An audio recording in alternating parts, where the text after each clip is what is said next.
And so when I say Chinese, I want you to scream out the nation that's associated with this. For example, if I say Chinese, you're going to say what? China! All right, let's say it with authority. When I say Chinese, you say what? China! All right, that's just a test right there. So here we go. Chinese. China! Russian. Russia! Italian. Italy! German. Germany! Swedish. Sweden! Korean. Korea! Egyptian. Egypt! Nigerian. Nigeria! Black. Exactly. Nothing. Tell him, Pastor. Tell him, Pastor. Black, nothing.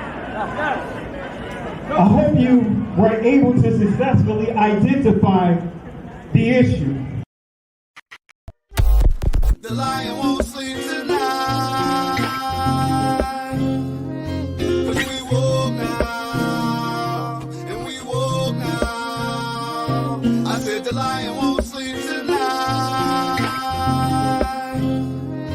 'Cause we woke now, and we woke now. They want us to sell our souls to barter profit. Like God's property, it's hard to market. So we steady to aim, keep your eyes on target. Cause when you got to drive, yeah, they'd rather you park it. But I don't valet, you ain't getting these keys. I'm keeping closed hands, I'm on bended knee. I'm just a reflection, dealing with 8 sections. Art mixed with life, you can feel the convection. Your lion won't sleep tonight. 'Cause we woke now, and we woke now. I said the lion won't sleep tonight. 'Cause we woke now, and we woke now. I said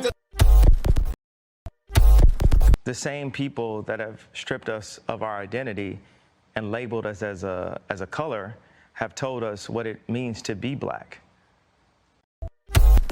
The white man is enacting a story all over the world. We left our homes and flooded the world. We smothered culture. We smothered knowledge. We erased history and rewrote it our way. Myself, my grandfather is 100% Ashkenazi Jewish. Claiming to be Jewish, Ashkenazi Jewish is just a conspiracy. White men claiming to be of tribes of Israel when I'm Germanic. You know, I have no ties to Israel, no ties to Judaism. You know, except loosely written history that's been whitewashed over for centuries. And you know, from the Renaissance. Oh yeah, right. You wipe everything clean. It's funny how exactly the Renaissance. It's this rebirth, but it's white rebirth. Think of the same exact time the Renaissance is happening. Columbus is sailing to America and committing genocide. Only one true ethnic Jew, the Mizrahi Jew, because they are Africans, and if you read the original Bible written in Phoenician Hebrew, they're not. Jewish people are not Europeans. The modern Jews in Israel are Russians or Khazars to be precise, from Russia. I learned it from my grandfather that he was because he was an Ashkenazi Jew.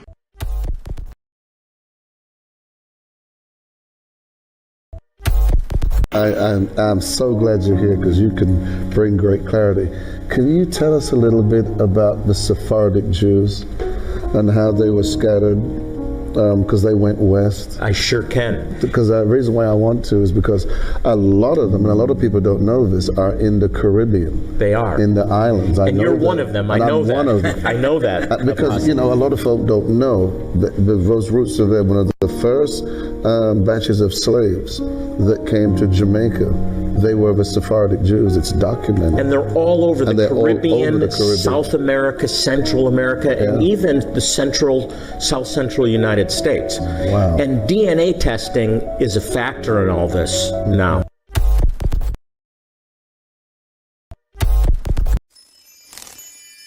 The true Jews of Israel are your black ancestors, are your black ancestors, are your black ancestors. The true Jews of Israel are your black ancestors. You think you and Kyle make TikToks together? Kyle only cares about money. Think about it. Are you really making TikToks together, or is Kyle profiting off of you? It's just like the Lost Tribes of Israel. It's just like the Lost Tribes of Israel. I was noticing that you're kind of hanging out a lot with Kyle lately. Is there a problem with that? No, I think it's amazing. It's awesome that someone like you could be okay with someone like him, given all the new information lately.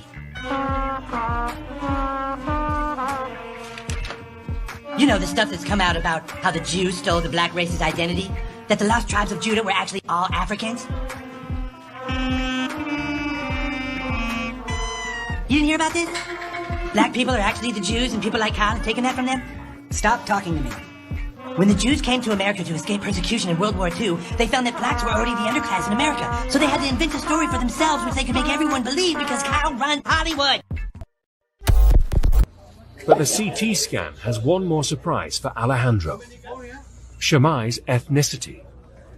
Well, they have just told me that Shemai had a Nubian feature, which means that their ruling family was probably Nubian, and that was unexpected.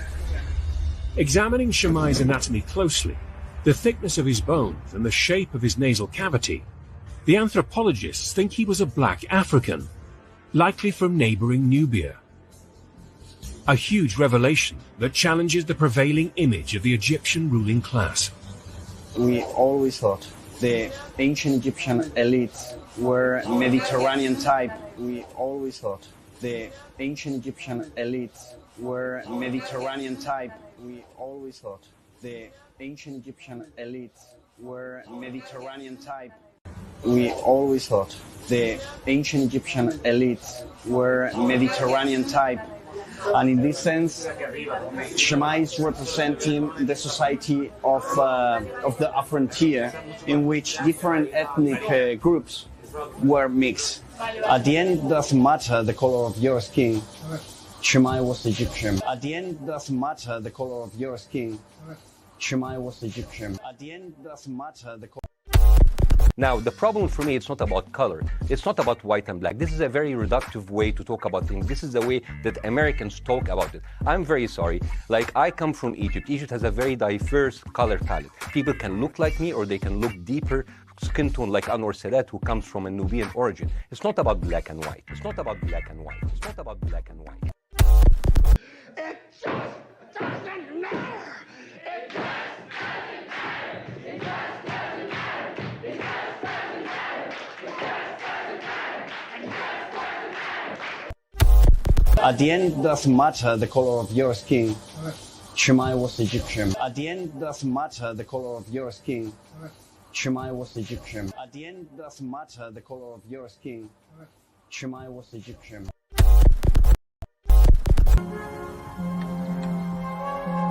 Their bones were discovered in Kafse caves near Nazareth in Galilee in 1933.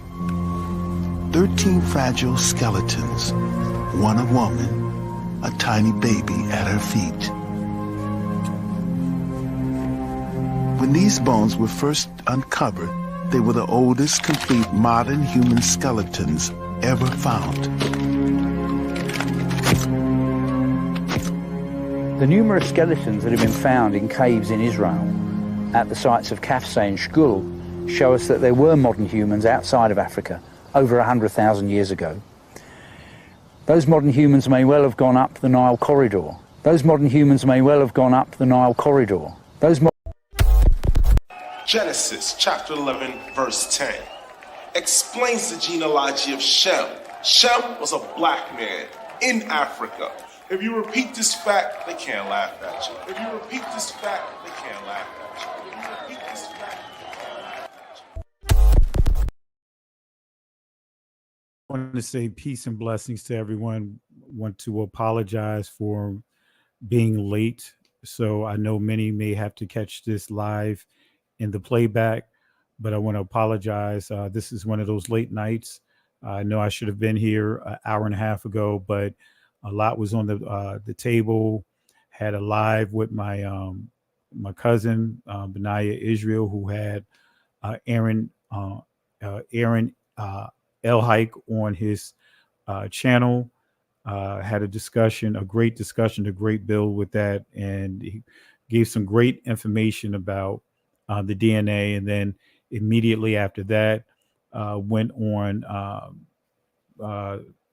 my sister Shonda's channel, had a discussion over there about the whole situation about the Keke Palmer situation, but it really wasn't about Keke Palmer. It was about the behaviors that we see within this community that is actually a reflection of what we see, a mirror of what we see of the Keke Palmer situation. So I had a great discussion over there, and now I'm here to do the live here. So I apologize. I know I pushed it from 10:30 to 11:30, and then here it is. We're late at this time. So appreciate you guys for those that are here tonight. I want to give a shout out to my cousin Shalonda Carr, who is the wife of the late Dr. Sean Carr, my cousin. So family, let's show my cousin some love here. I really appreciate all that you do, sis. I really appreciate you, the prayers, the support, appreciate it all. And so family, show my cousin some love here. So family, I know I try to do some shout outs at the beginning of my lessons, but I'm not going to be able to do it tonight because I know the chats are starting to fill up. But we'll try to cover some of the shout outs as we progress in this lesson. We've got a lot to cover, family. If you haven't, family, those that haven't, make sure you watch part 1. I shared so much information, right? So I'm not going to share the same information in part 2. So this part 2 in this lesson, we're really going to narrow down, and we're going to answer some questions on what's actually the name, the actual pronunciation of the Most High's name, the Father's name, right? We're not going to deal with the Messiah tonight because that's a whole nother lesson, and that could be a very detailed discussion. So I'm not going to deal with that tonight. We'll have to do a special lesson for that. So we did part 1, and we really knocked down a lot of poor teaching. We also knocked down a lot of barriers walls that many of us had up, not knowing what was the truth and what was not the truth. And I gave you nothing but sources. So we're going to go ahead and piggyback off of that. We're going to get into this lesson. So really appreciate you guys. Share the video, hit the like, subscribe to the channel if you haven't, and let's try to get the likes up to at least a 100 likes within the next 20 minutes. And again, apologies for my delay of jumping on tonight, but let's go ahead and get into it, family. What is the name of the Father? What is the name of the Father? What is the proper name for the name of the Father? Is his name God? Is the Father's name God? Is the Father's name Elohim? Is the Father's name Ahia? Actually, I got to correct that slide. Let me correct it right now since I'm right here. Let me correct this slide real quick. So, all right, there we go. My apologies. I might as well correct it on the spot while I'm here. So, is the Father's name Ahia? All right. Is the Father's name Ahia? All right. So before we go on, and I want to say this because this is one of the habits that I see many of our brothers and sisters do. Please don't post a comment in the comment section assuming what the video is going to be about. Many will post comments of whatever they think or whatever answers, and I can tell that they did not watch the video. All right, listen to the fullness of the lessons before you form an opinion. Listen to the fullness of the matter before you judge and before you come to a conclusion. All right, so we're going to explain this, but watch the lesson all the way to the end. Okay, so I just want to reiterate that point. All right, the goal of these lessons is not to belittle anyone, not to point fingers and say, hey, if you say this, if you say that, you can't be connected with me.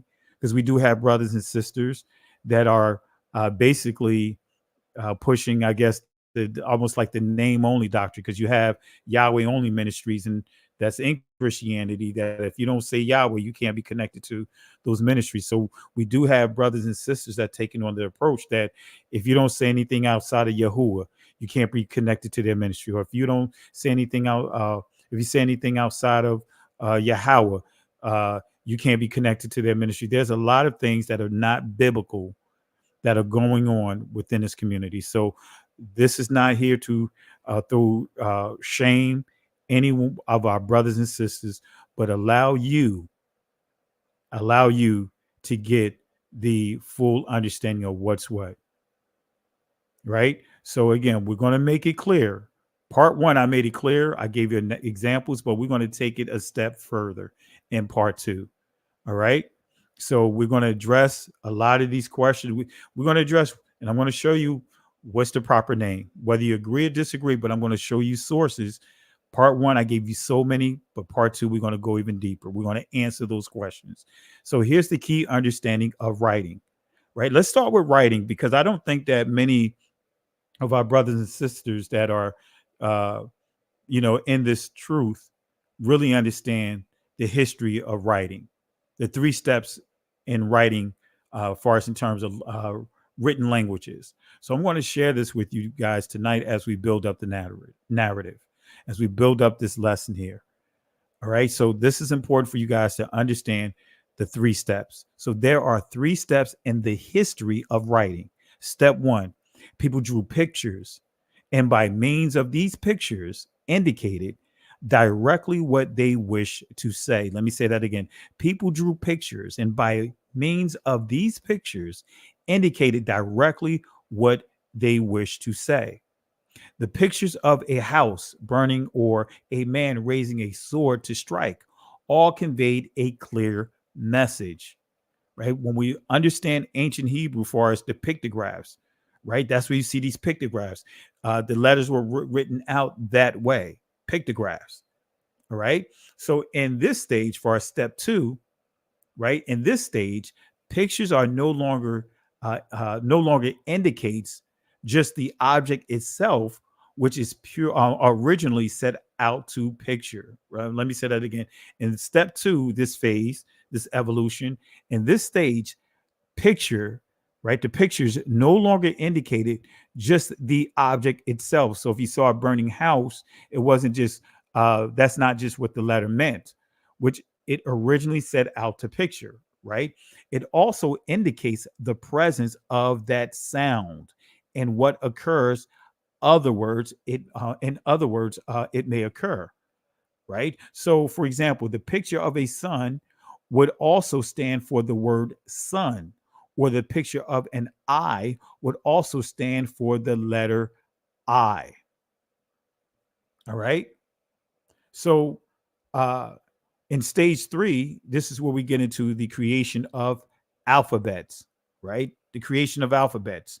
So when we deal with the Phoenicians, right? Some would say the Canaanites, but when we deal with the Phoenicians, right? They lived just north of the Hebrews on a narrow strip of land hugging the coast. The 2 people were cousins. So I want to make it clear, no one can say that they perfected the alphabets. No one can truly say they perfected the alphabets, right? But when we understand at that time, especially during that time, as the language, words were being formed, transitioning from pictographs to the pictures to relay a certain sound to now the alphabets. At that time, you see the language is evolving from one state to another. So the creation and perfection of alphabets means a person can take the sounds that come from a person's mouth or thoughts and put them down on papyrus, skin, stone, or wood. Some called the alphabets Phoenician because it was they didn't create the language. The Canaanites did not create the language, but because when we look at these groups, because it was they who actually spread the language throughout the trade world. I'll just say the Phoenicians, because they who they were the ones who actually spread the language throughout the trade world. All right. So remember this too.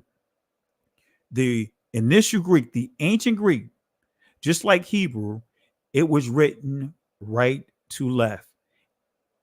Ancient Greek was written just like Hebrew, right to left. Okay. So the Greeks, right? They added vowel letters. They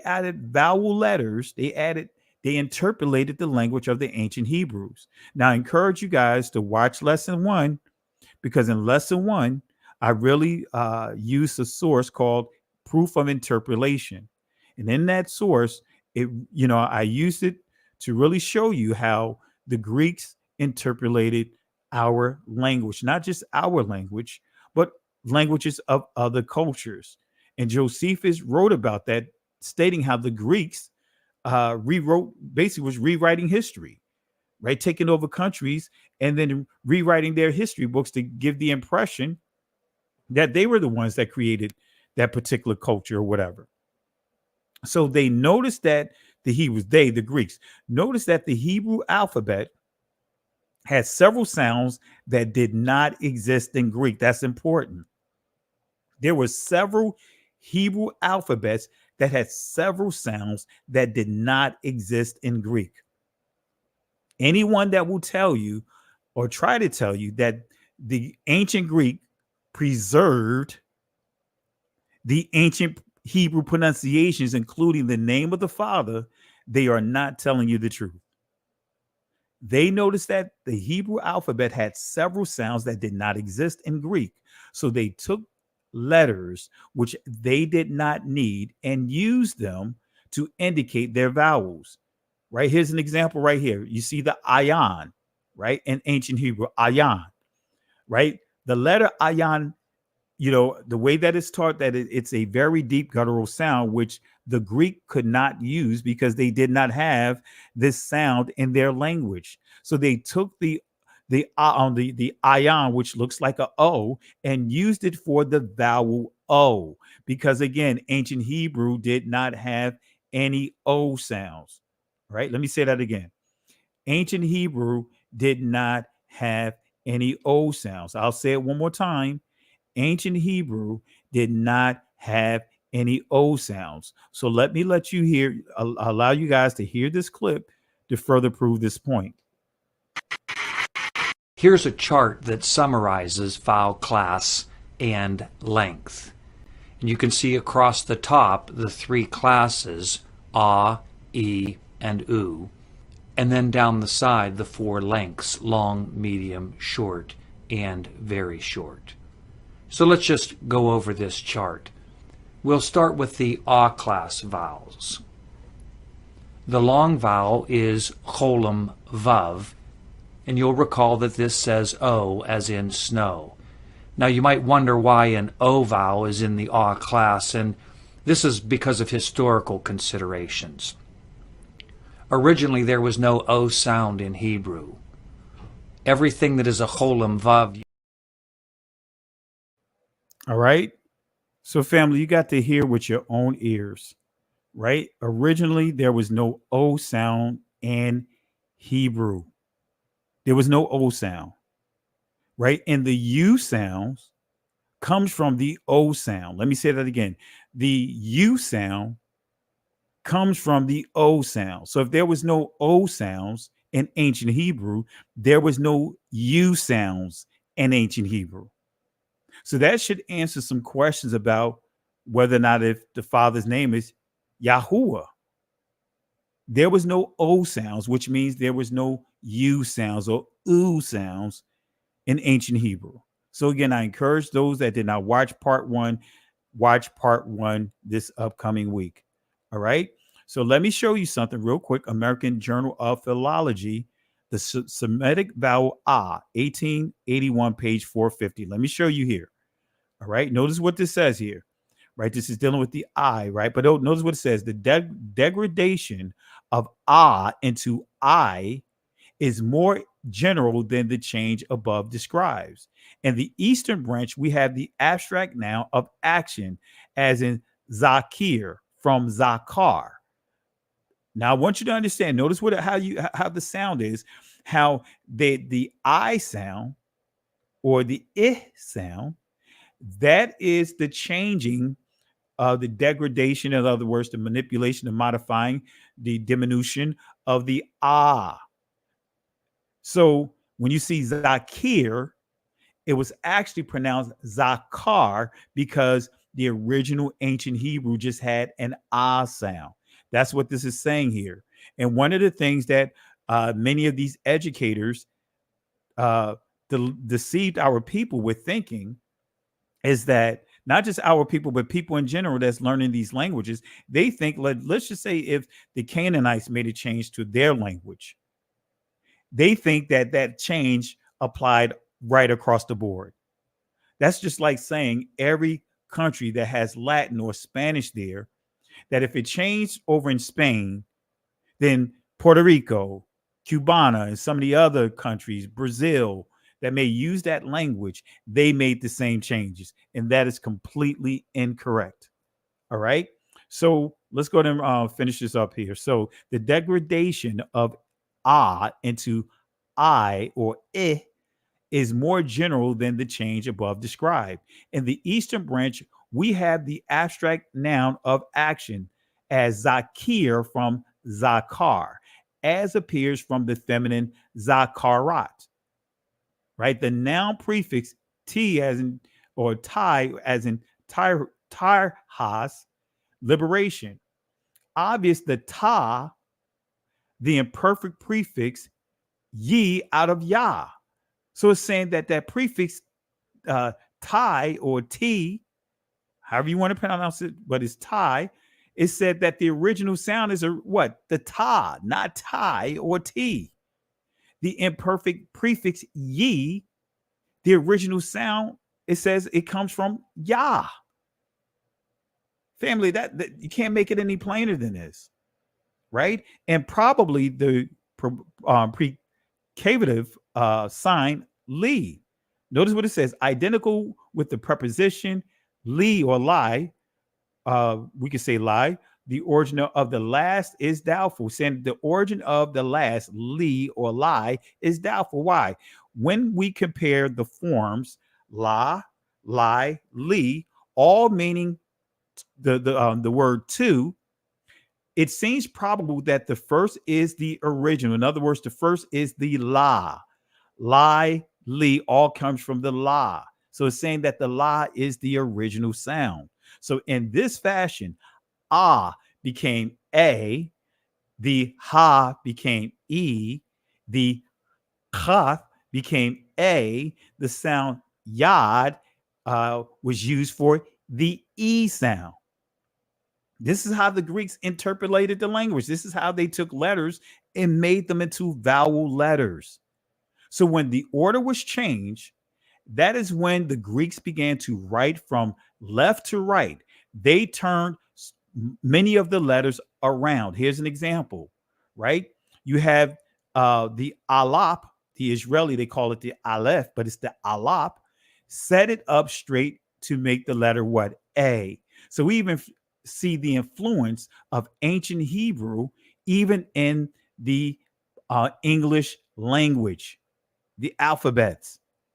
So the alap, the a, right? Notice how it's pointing right to the left, but then they turned it, they set it straight up, right? Actually, this is actually straight up right here, but they turned it 45 degrees to the right or clockwise to make it stand up this way.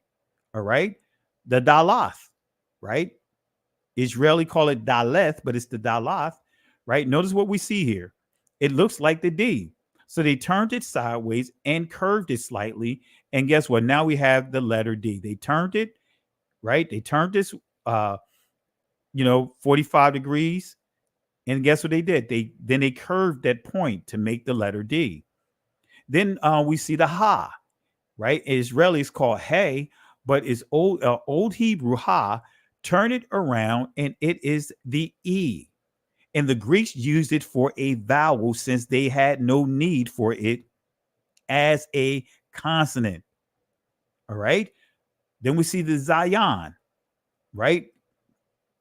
Look how it looks. This is the ancient, how it looks in the ancient Hebrew. Turn it around. It's the Z. It looks like the Z, right? So this is another illustration that I want to share with you guys to show how those that have taken our language began to corrupt our language, change the letters, and then they began to change the meaning. That's why the Messiah said, think not that I come to destroy the law and the prophets. Matthew chapter 5, he said, he said, not one jot or tittle. What he's saying is not even one hair of the letters should be changed at all. So this is coming from this book, 10,000 Lovers by Edith Ravel, excuse me. And this is showing you how the Zion, which they call it today, Zayin, was corrupted through a mysterious semantic process. The word Zayin, which means weaponry, excuse me, and which is also the name of the seventh letter of the alphabet, came to mean, and I'm not going to say this, you guys see what it says in modern Hebrew. So the Zion is the ancient pronunciation. Now this letter is now a slang. You can look it up. The Zion is a slang for the F-bomb in Israel right now. Look it up. Type it in. You'll see. Maybe it was inevitable, excuse me, that somewhat phallic shape of the letter Zion, because the Syriac letter of the Zion, guess what it is? It looks like a phallus, a male reproductive organ. And when you look at the first letter, the Aleph, actually the Aleph is a snake wrapped around a pole. The ancient Hebrew didn't read that way, but that's the letter, the letter of the Syriacs. And if I have time, I'll post the image here so you can see exactly the original picture of the Aleph. So the letter Zayin, the somewhat phallic shape of the weapon, the associated of the arms in general with sexual gear, the influence of the verb Zayin, which means to feed or provide sustenance, and the alliterative link of Zayin with the entirely unrelated biblical, as you see here, modern, biblical, in other words, modern word zona, which is a prostitute. So they're showing you how the word or the letter Zion went from Zion to Zayin, and now it's a slang. As you see here, prostitute, male reproductive organ. All right. So I just want to share with you just an example so you can see the corruption of how we see the language basically through these interpolations, how the language became corrupted. All right. So another letter, we see the Mayam, right? That's the ancient Hebrew, Mayam, but it looks like the M. You can also say it looks like the W, but it looks like the M. All right. And again, as I pointed out, Ayan, O. The Shan, looks S. The Tha, the letter X. And in English, it almost looks like the T. Right? It looks like the T. All right. The Quap, as you see here, resembles the K or the Q. All right. So just giving you guys a sample of that here, but also, just kind of see how the language, the letters were modified and interpolated. But another thing I want to highlight is the oldest alphabet that is identified is Hebrew. Here's a source here. This is coming from sciencenews.org, the oldest alphabet identified as Hebrew.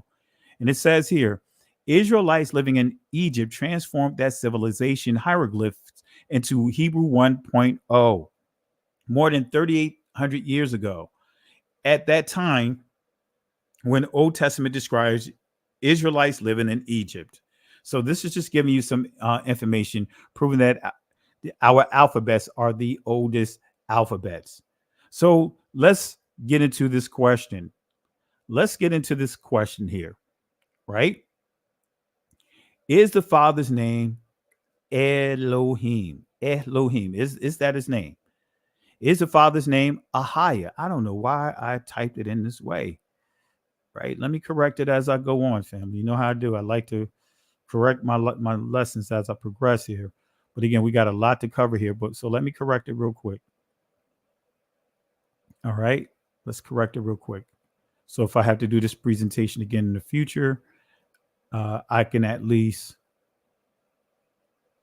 have the changes there. So this is how it's supposed to read. All right. So is the father's name Ahiah? We're going to answer these questions here. Is the father's name Ahiah? All right. Is Christ God? Those are some of the questions. If Christ is God who raised him from the dead, these are some of the questions that many struggle with answering. So remember again, before I get into answering some of these questions, in Israel, right, and the Israelites in the so-called biblical Hebrew, right? Let me say that again. That should be the Israelites, right? Within the Israelites in the so-called biblical Hebrew, right? Or should I say Israeli? That's what it should be. Let me change that up. Actually, it should say Israeli. Man, I'm glad I'm catching some of these corrections here. I'm sorry, family, for the typos. So in the Israeli language, which they disguise and say that is Hebrew, and this so-called biblical Hebrew that's based off of this. So in the so-called biblical Hebrew, the alap and the ayan are never pronounced. Let me say that again. The alap and the ayan is never pronounced. The alap, which is in the Israeli language, is called the aleph, and that zero there, that O rather, that looks like an O, is pronounced as the ayin. In ancient Hebrew, it's the ayan. But you're never pronouncing these letters in the so-called Israeli language and the so-called biblical Hebrew. You are only pronouncing the mark and the accent of the Greeks who assigned to these letters. So let's deal with the word Elohim. And let's compare the name Elohim to Alahayam. So I'm going to prove to you that Elohim is not the correct name when we say, versus Alahayim. Alahayim is actually the accurate name versus Elohim. So let me show you this here. But right now, let me give you the definition of this word, because we can still use the same sources to define this word, whether we send Elohim or Alahayim. It says here, deities in the ordinary sense, specifically used of the supreme deity, right? Angels, judges. Okay, so let's see what the Zondervan Bible Dictionary say about this word here. All right, it says this here: Elohim, the most frequent Hebrew word for God, and it's there over 2,500 times. Right, and it says plural in form, but singular in construction.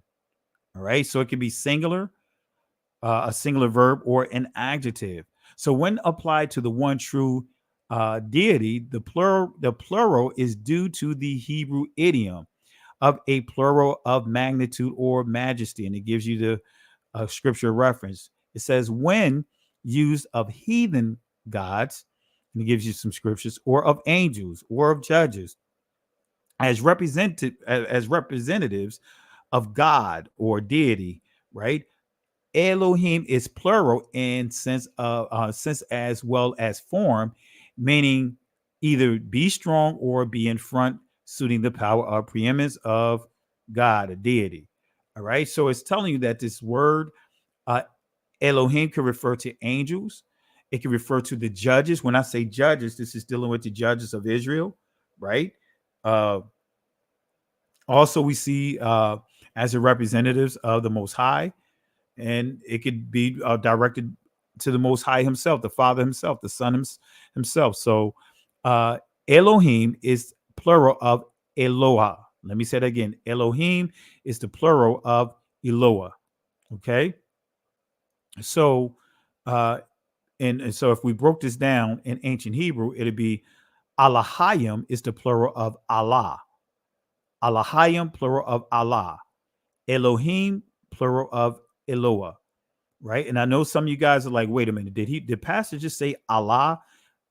Family, I'm going to explain this when we get there. All right. So I want you guys to just again take notes and pay attention. All right. Pay attention to what I'm going to share with you here. All right. So we see Eloah, right? It says here, a deity or the deity. All right, that's what it simply means. So I want to explain this real quick. There's an all-out assault to muzzle the ox. And I know you guys saying, what does this have to do with selling tea in China? But I'm going to explain it. There's an all-out assault to muzzle the ox, right? And I'm going to explain that. This is the first letter of the Hebrew Alap Bayath. In the Israeli, they call it the Aleph, right? But it's called the Alap. This letter means leader, strength, power, teach. This is the pictograph right here. Ox head, right? And this is the actual letter right here in the first alphabet. So when you see this letter, it means it's numerical power, numerical value is 1. Going to remind you of the Father. It means leadership, strength, power, teach. You silence this letter, guess what? You're able to redefine what a father is, because the first word that you'll learn in the Hebrew Alap Bayath is Abba, which transliterates to father. And then Ama, mother. So you start changing this letter. You start changing the meaning of what it means to be a father and what it means to be a mother. All right. So this is, as we see here, the definition of this word is coming from the Comprehensive Strong Dictionary of the Bible, Hebrew and Greek dictionary with in-depth definition. So we see alap, right? And it means learn, teach, utter. All right. To learn, teach, utter. Okay. And when we go to the eighth book of Psalms, verse 7, we'll see it here, right? You see here, all sheep, tazana, some would say sana, and oxen, alap yam. This is plural, alap yam, and the beast of the field. All right. So here's the impact of what happens when you change this letter, when you silence this letter. Let me show you the impact of it. Right. This is the ancient Hebrew pronunciation, Alahayam. But if you change and manipulate that letter and change it to a you're not pronouncing the letter. Because now you silence it, you get to put whatever sounds on that letter. And when you say that is the segal, which makes the sound. And notice this here. You're doing away with the second and what are you changing this to? An O. You see how the manipulation here? And guess what happens? Now we're crossing off the last two I's and putting what? An I here, right? See what happened? This is how Elohim is formed. Removed all the I's, silenced them, and formed this word Elohim. Remember, there's no O sounds. So how do we get the O sound? There's no E sounds, and I'll get to that shortly. Family, this is what I mean about the agenda to silence the Now, I hope this is helping you guys right here. All right? I hope this is helping you here.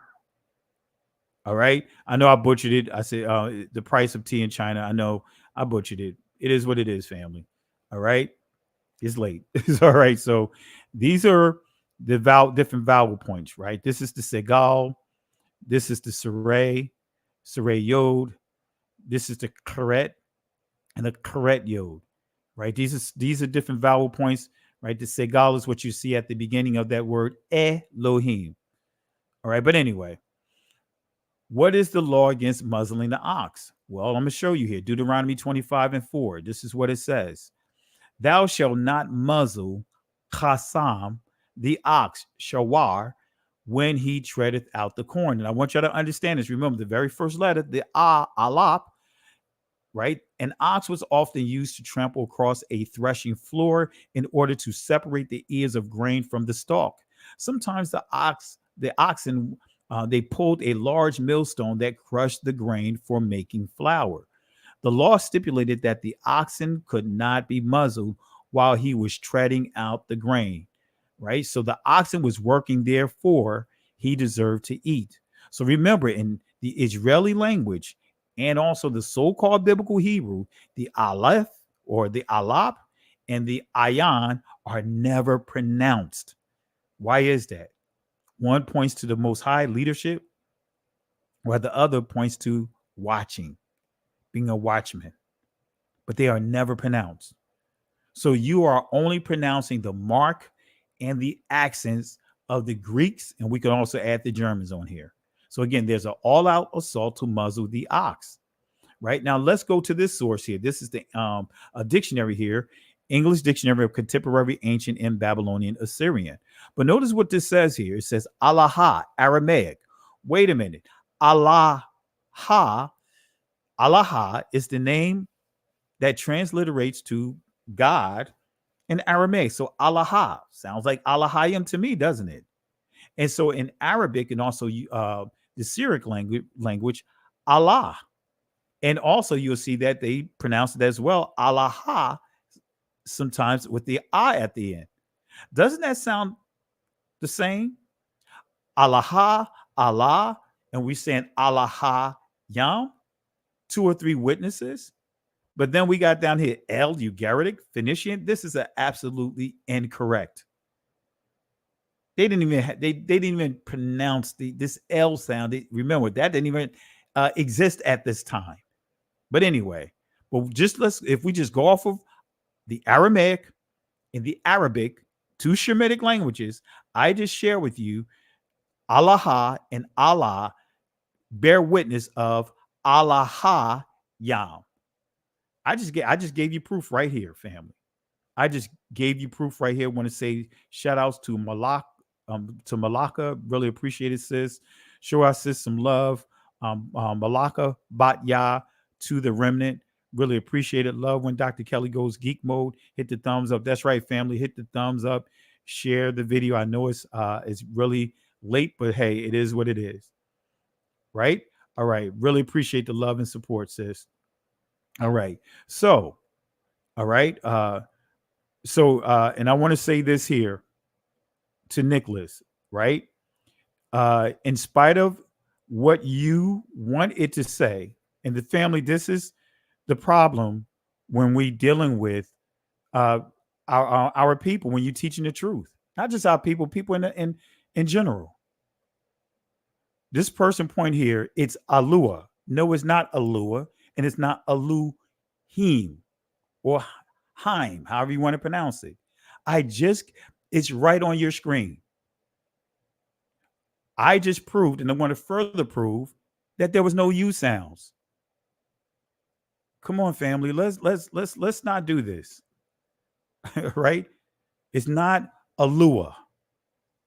Right? It's not Alua. And moderators, if you see people posting stuff contrary, remove it, put them in timeout, and if they continue, kick them out the chat, because I'm not going to have people inside the chat that is purposely trying to undermine the lesson, being a distraction. And this is the problem, family. I put the actual definitions with sources on the screen. You have 2 individuals, and I'm not sure if they're together, but they're posting the same thing to troll. And I'm just not going to tolerate that here.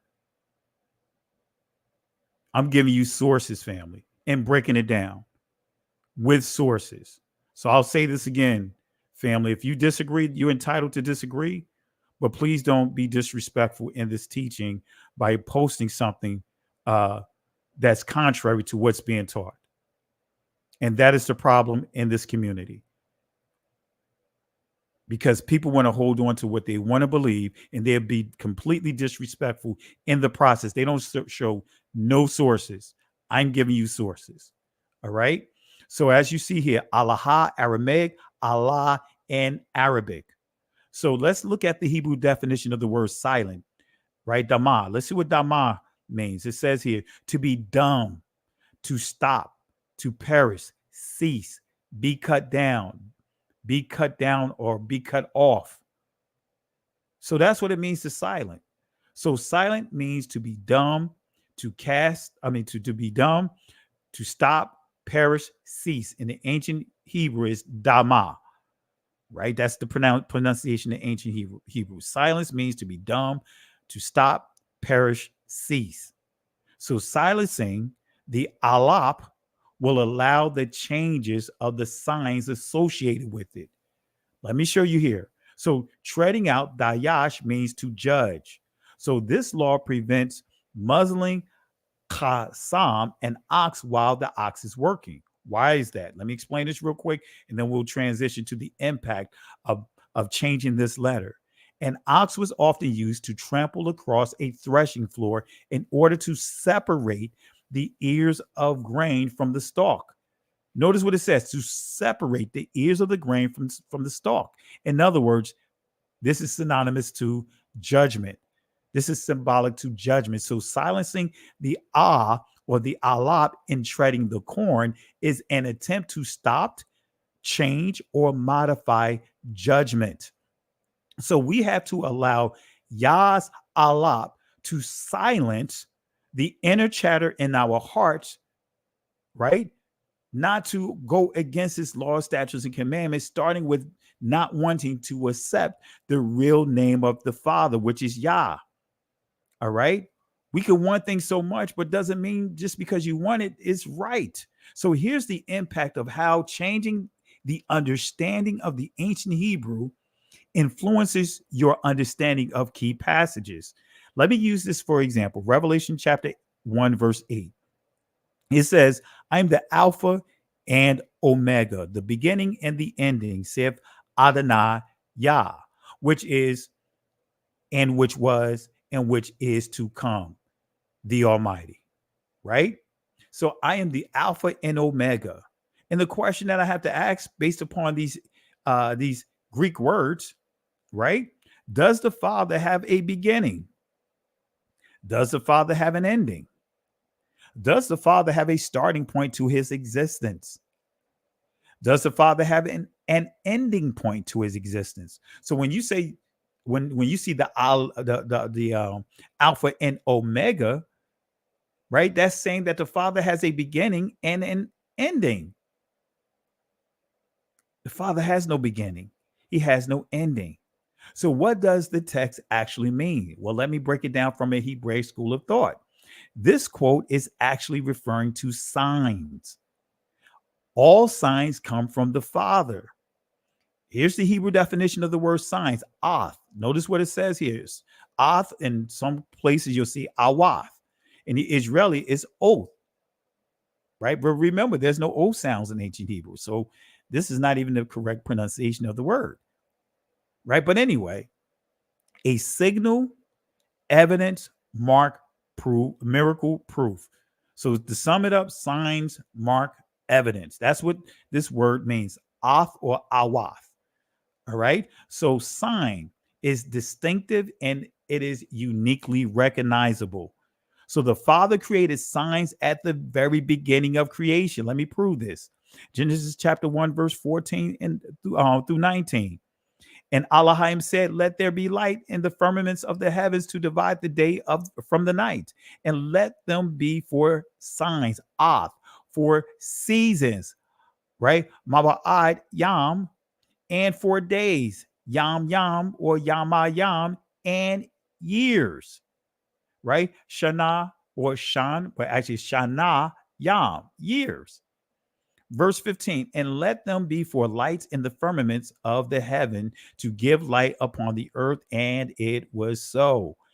Elohim made two great lights, the greater light to rule the day, the lesser light to rule the night. He made the stars also. He made what? The stars also. And Elohim, this is the fourth day, and Elohim set them in the firmament of the heaven to give light upon the earth, and to rule over the day and over the night, and to divide the light from darkness. And Elohim saw that it was good. And the evening and morning was the fourth day. So we see the signs here. Let me go back here. All right. As we see here, let them be what? Signs, right? Let them be signs.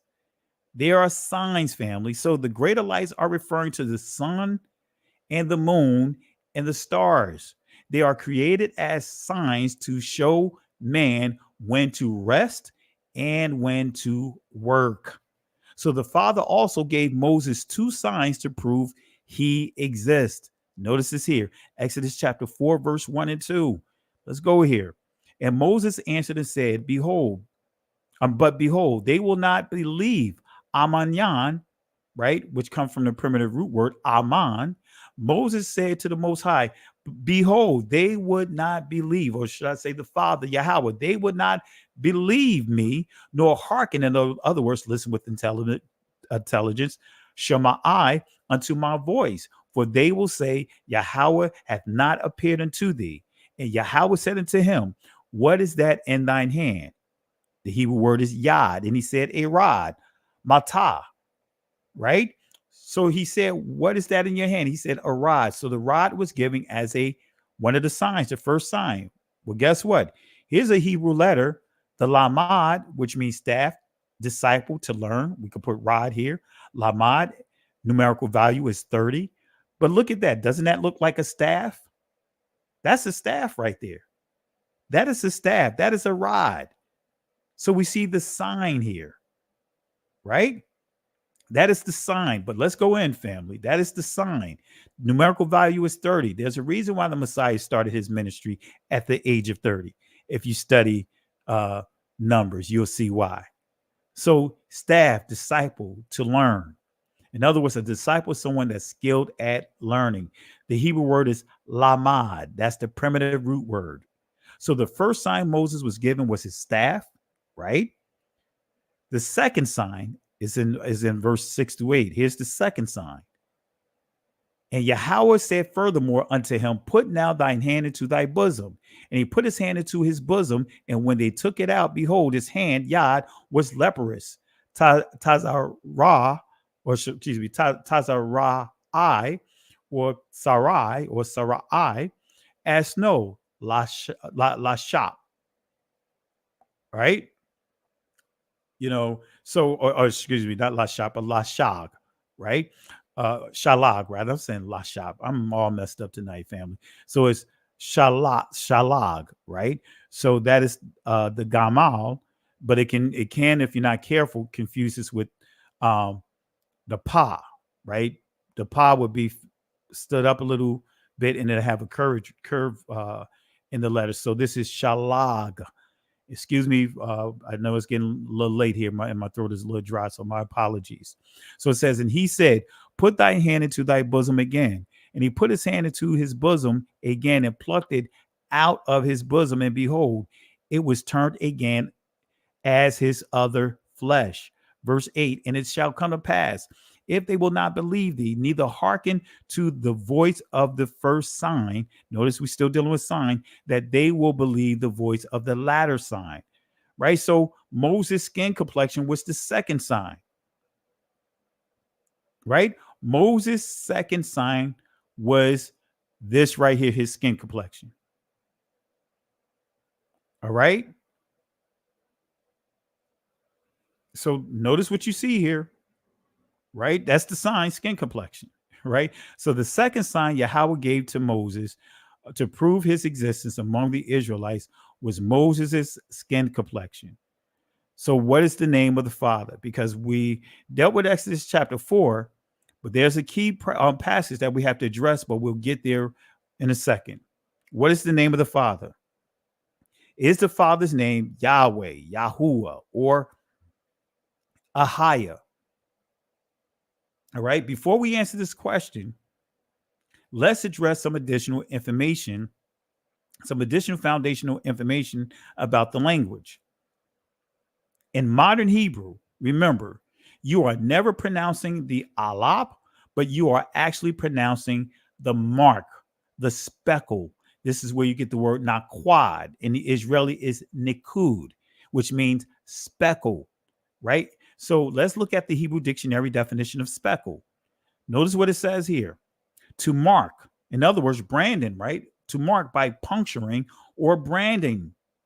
So this tells you that a speckle, even with the name naquad, is telling you these are not natural marks. And I gave you sources in the proof of interpolation that tells you that these marks are foreign. Ancient Hebrew did not have vowel points, nor did it have vowel letters. That's where you get into the matrices lectionis. So naquad in the Israeli is nukud. It says here to mark In other words, by puncturing or branding. Think about that word branding.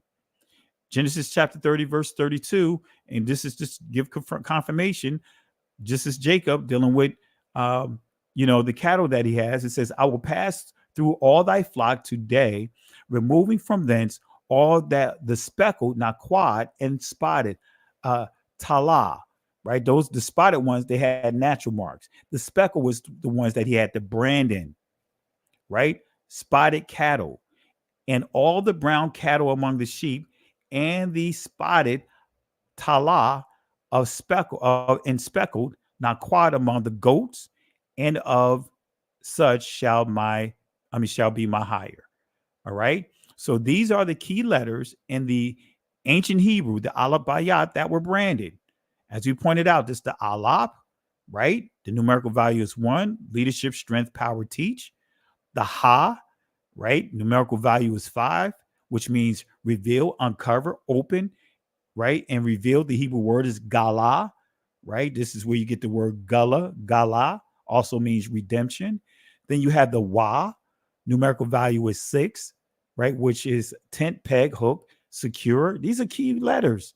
Then you see the Yod, right? Which means hand, arm, redemption.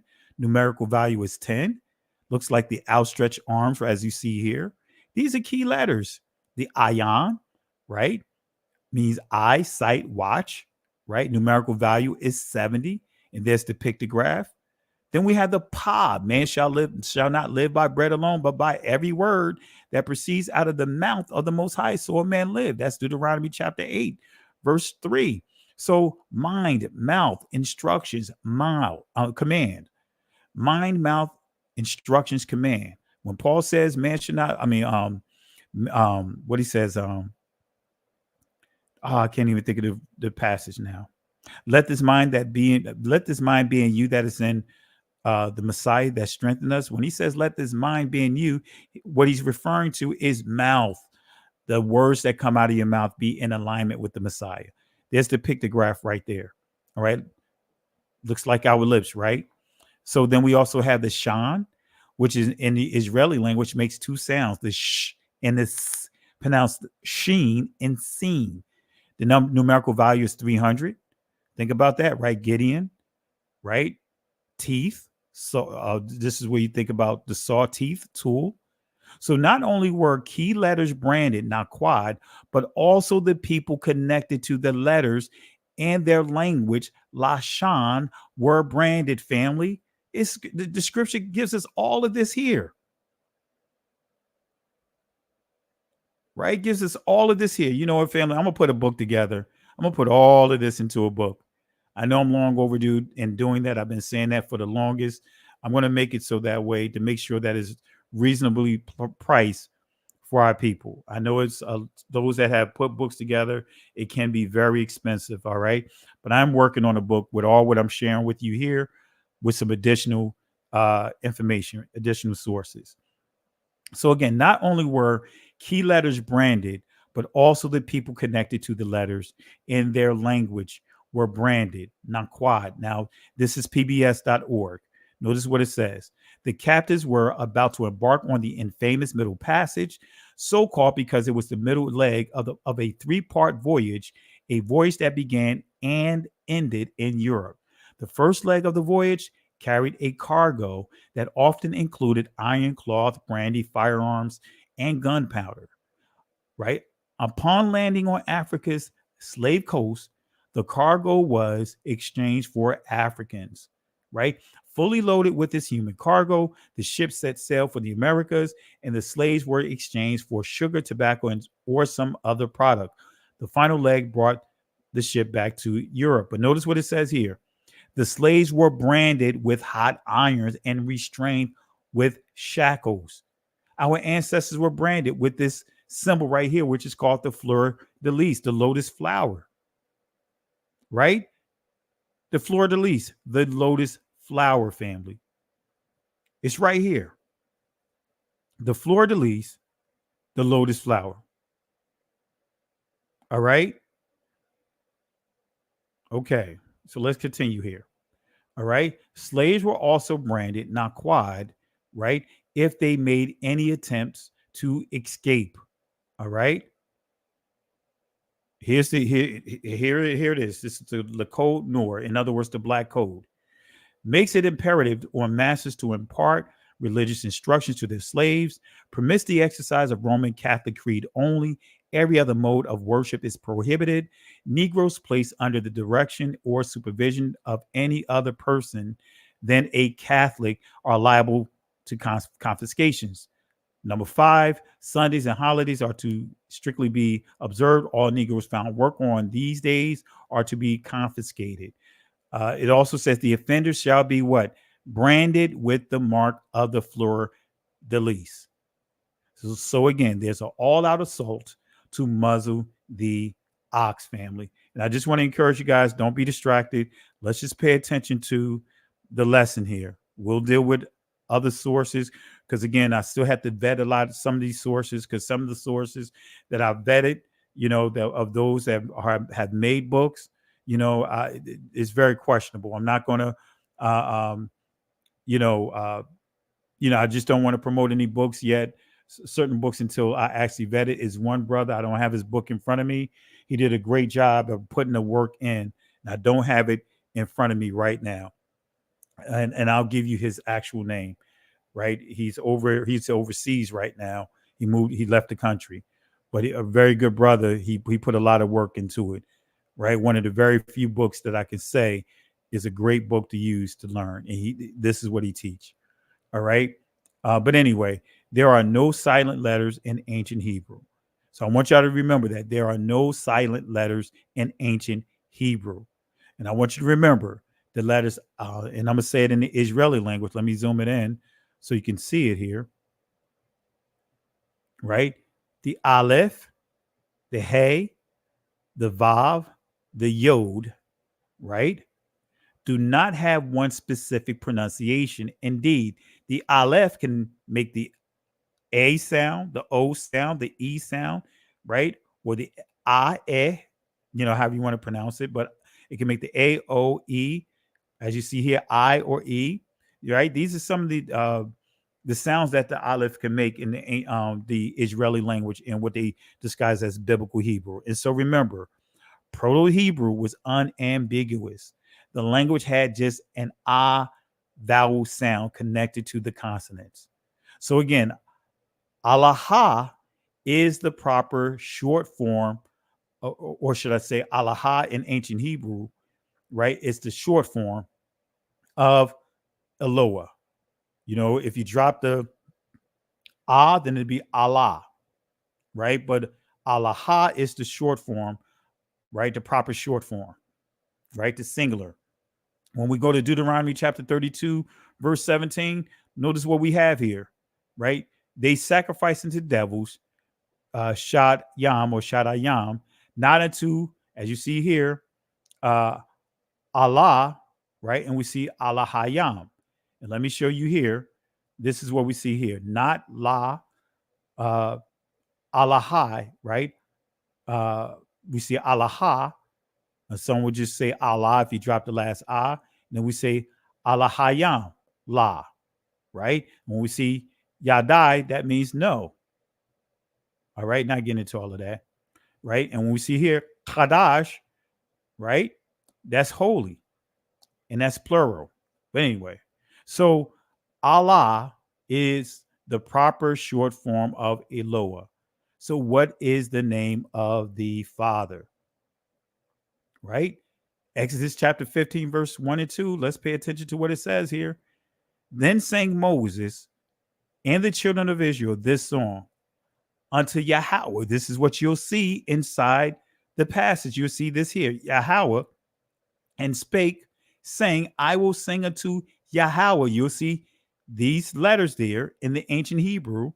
For he hath triumphant, glorious, the horse and his rider hath he thrown into the sea. Now notice what it says here.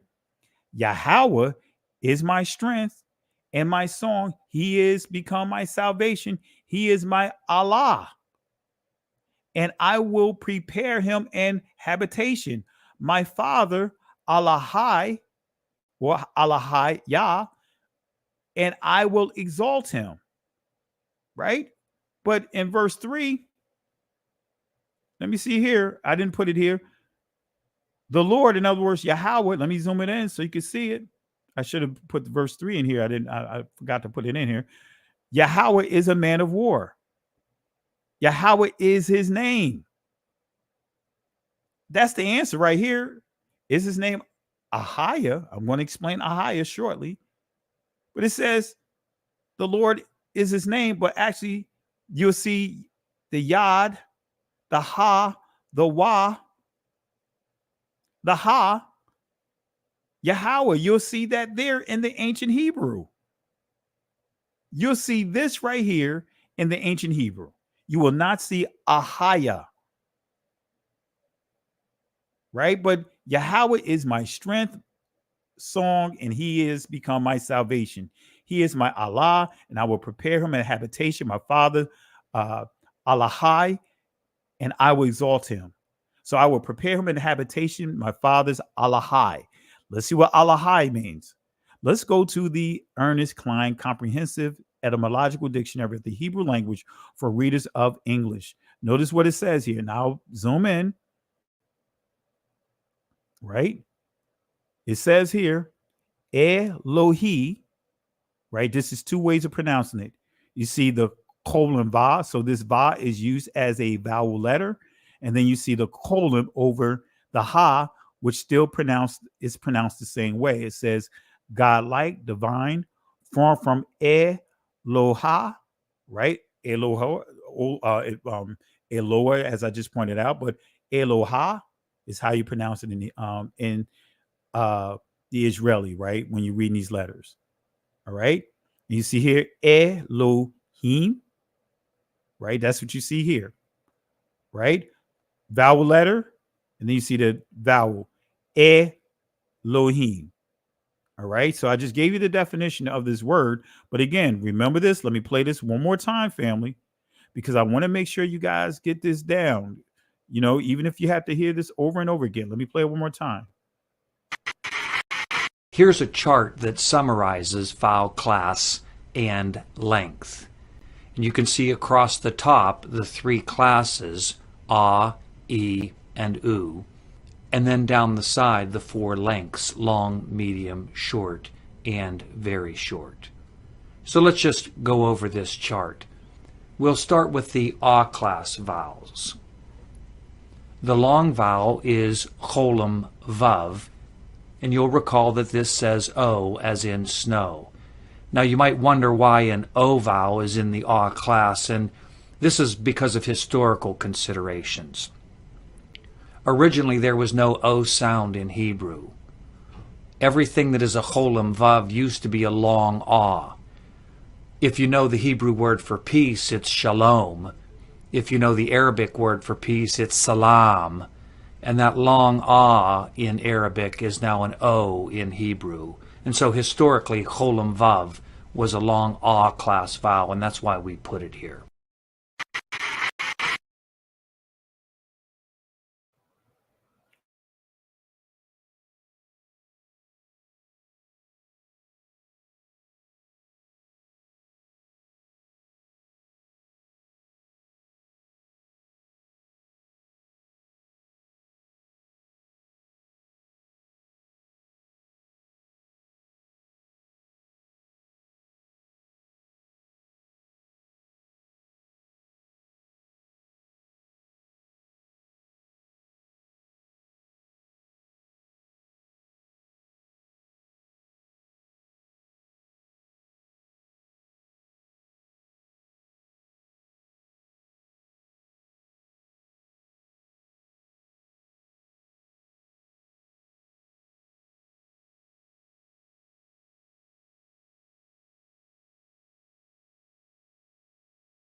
All right, family. My apologies. Had to clear the throat here. All right. So let's look at Allah. So we saw Allah, right? We saw here the definition of Allah, right? So let's look at Allah. Let's look at Allah. This is the same source. Let me zoom it in. Right? Allah. I know we see a dot in the middle of this ha, but you'll see that sometimes you don't pronounce it. It doesn't change the sound of the letter. So Allah. All right. So we see here Eloha. So it says that Allah, to worship as a deity, and it tells us that it comes from the word Allah, as you see here saying Eloha, or Allah is the ancient. But notice what this says, comparable Arab, Allah. Remember what I said? The Aramaic Allah. It's also in Arabic Allah, but it also can be pronounced Allah, just like the Aramaic. All right. So the Aramaic definition of Allah, going right back here again, notice what we see here. Allah, rather, transliterates to the word God. And then we see Allah or Allah in Arabic, still transliterates to that word God. So I want to also highlight something real quick here. Hebrew is a masculine language. Okay. The Oxford Dictionary of this word Aramaic. Let's give clarity here so we can put it in its proper perspective. So Aramaic is a branch of the Semitic family of languages, especially the language of Syria, used as the lingua franca in the Near East from the 6th century BC. It replayed Hebrew locally as the language of the Israelites. I don't like to say Jews here. I know what I'm talking about.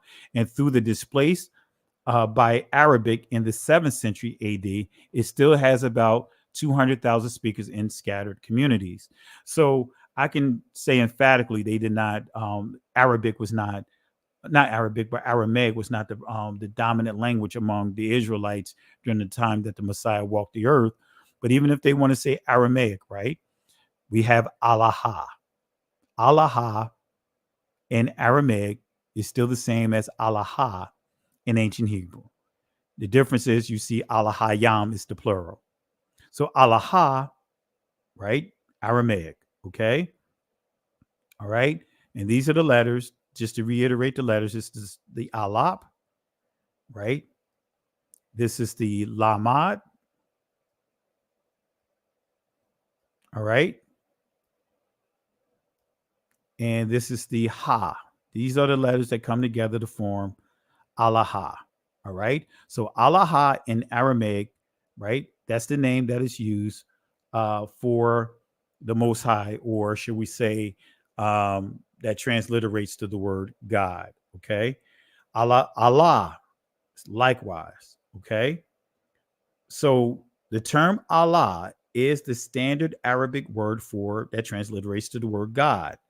Arab followers of Christ were using this word Allah that transliterates to the word God prior to the existence of Islam. So don't get caught up if someone say, hey, you know what? Allah been around. I mean, it's in the Bible. Well, they're going to show you is in their Arabic Bibles and also in the Aramaic Bibles. You will see Allah, right? Because I actually had someone try to pull a fast one on me like that as well. He was a Muslim. He thought I didn't know Hebrew. Okay, but anyway, I'm not going to get into this portion of it. I don't want to deal with the deity of Muslims, but for the sake of time. But I want to say this again. Hebrew is a masculine language, right? You have a masculine and you have a plural, right? The masculine, right, plural is always used when speaking to men, right? Or a mixture of men and women. And then the feminine, if you're speaking strictly to women, whatever words that can be used as a feminine plural, you do it that way. But the masculine plural is Yam in ancient Hebrew, right? The feminine plural is Wath, right? So I'm not going to go into all of this here. just for the sake of time, right? This is just giving you some examples and explaining that, right? So in a nutshell, Allah is masculine, and adding the masculine plural yam is pronounced Allah yam. So when you see that yam at the end, it's telling you that the word Allah yam is masculine, not feminine, right? And in the Israeli, it's pronounced Elohim. But guess what? The ancient Hebrew actual pronunciation is Allah Yam. So the proper pronunciation of God per se in ancient Hebrew is not Elohim. It is Allah Yam. And I just proved it. So now let's get to the Father's name. What is the Father's name? Is his name Jehovah? Wrong. When a Jehovah Witness shows up on your doorstep, he or she will often point to the importance of using God's correct name. And he'll tell you that his name is Jehovah, right? He or she will typically open up the New World Translation and cite passages such as Romans chapter 10, verse 13. Y'all know this. For whosoever call upon the name of Yahweh or the Lord shall be saved. And many brews have used this as well, right? That same passage. Ezekiel chapter 39 and verse 6. They'll go here. They'll open up their New World Translation Bible and say, here, people have to know that I am Jehovah. And how they win people over, because you don't see that inside the KJV, the NIV, and any of these Bibles. You'll just see God or Lord. But they'll show in their translation, the New World Translation Bible, that, hey, look, you got Jehovah all through here, right? So in citing such passages, the Jehovah Witnesses often convinces the unwary and unbiblically illiterate person that the proper use of God's correct name, so to speak, the Father's correct name is Jehovah, which is absolutely essential to one's salvation. That's what they teach. More than a few converts have been won to the Watchtower Society by utilizing this approach. So the Jehovah Witnesses believe the fact that they are the only true group that consistently refer to the Father by his true name. Jehovah is one among a number of indicators that they are the only true followers of the Most High. That's what they teach. So where did the name Jehovah come from? Right? And this is coming from their own book. Right? When they give the history of the name, right? This is what it says. It says, in the Hebrew scriptures, the name represented by this tetragrammaton occurs 6,823 times.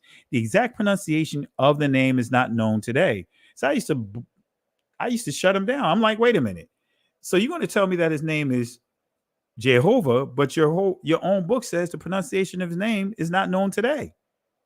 But the most popular way of rendering it is Jehovah.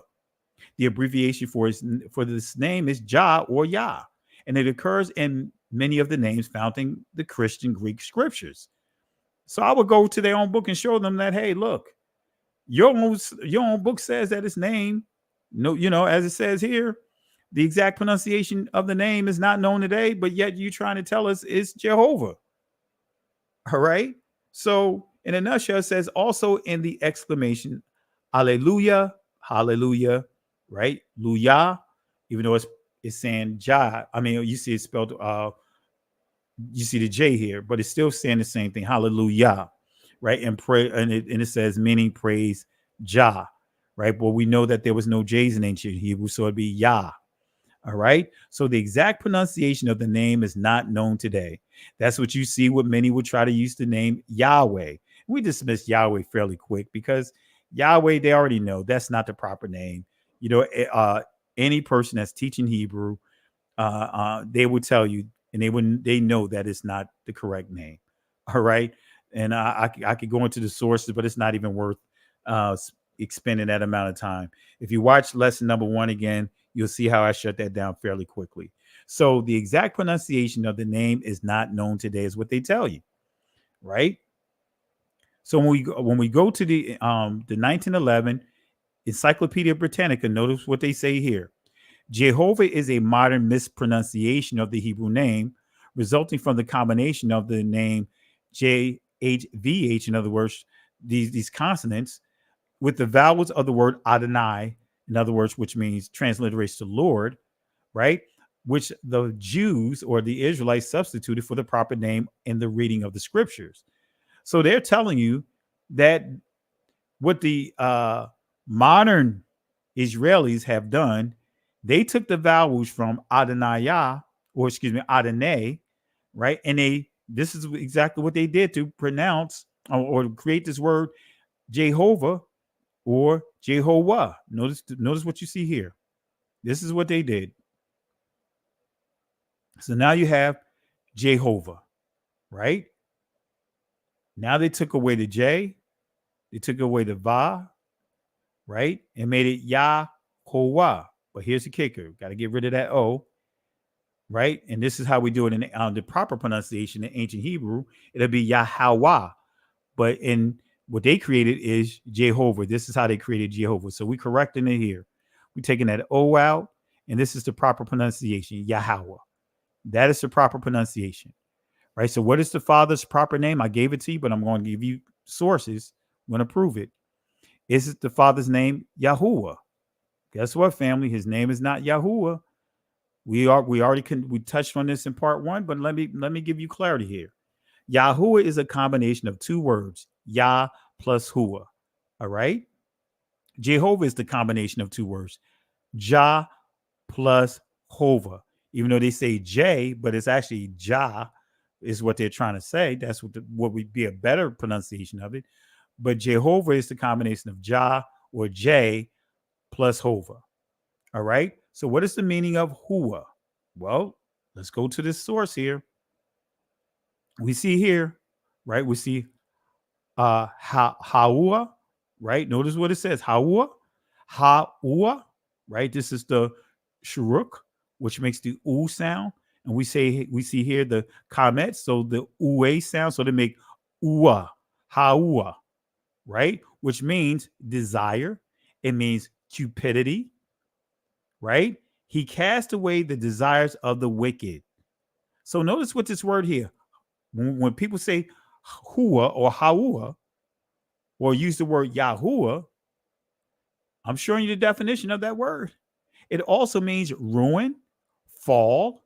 So you saying the Most High's name is Yah plus Hua.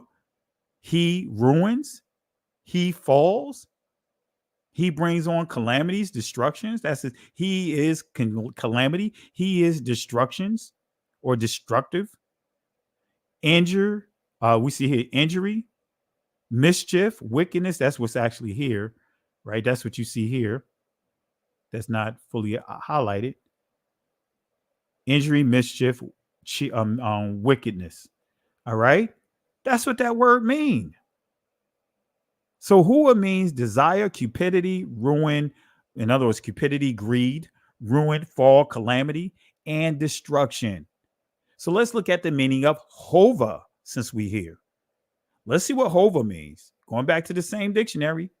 Here is Hova right here. Let me zoom it in. Right? Notice what you see. Hova, because this is being used as a vowel. This is not being used as a vowel letter because you're still saying the va, right? But you see it. This is the colon over the va, so to be Hova, right? Hova, and it means what? Misfortune, calamity.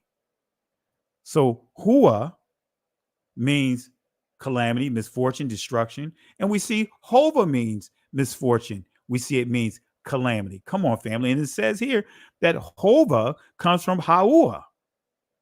Come on, family. It's right there in front of us. It's right here in front of us. It's right here in front of us, family. Right? So Hova means misfortune. It means calamity. So what is the proper name for the Father? Is the Father's name Ahiah?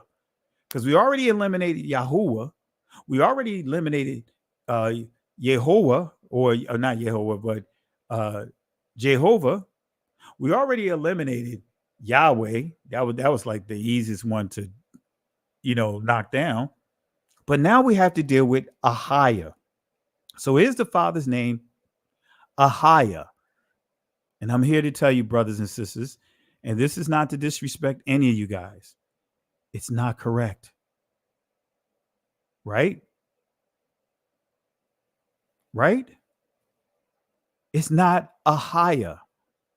His name is not Ahiah. And I can understand the confusion behind it, but it's not. Let's go to Exodus chapter 3, verse 13 through 14. Notice what it says here. And Moses said unto Elohim, behold, when I come to the children of Israel and shall say unto them, Elohim of your fathers who sent me unto you, and they shall say unto me, what is his name? Name in Hebrew, Sham, means it could be a literal name, but also the reputation behind the one that's bearing the name.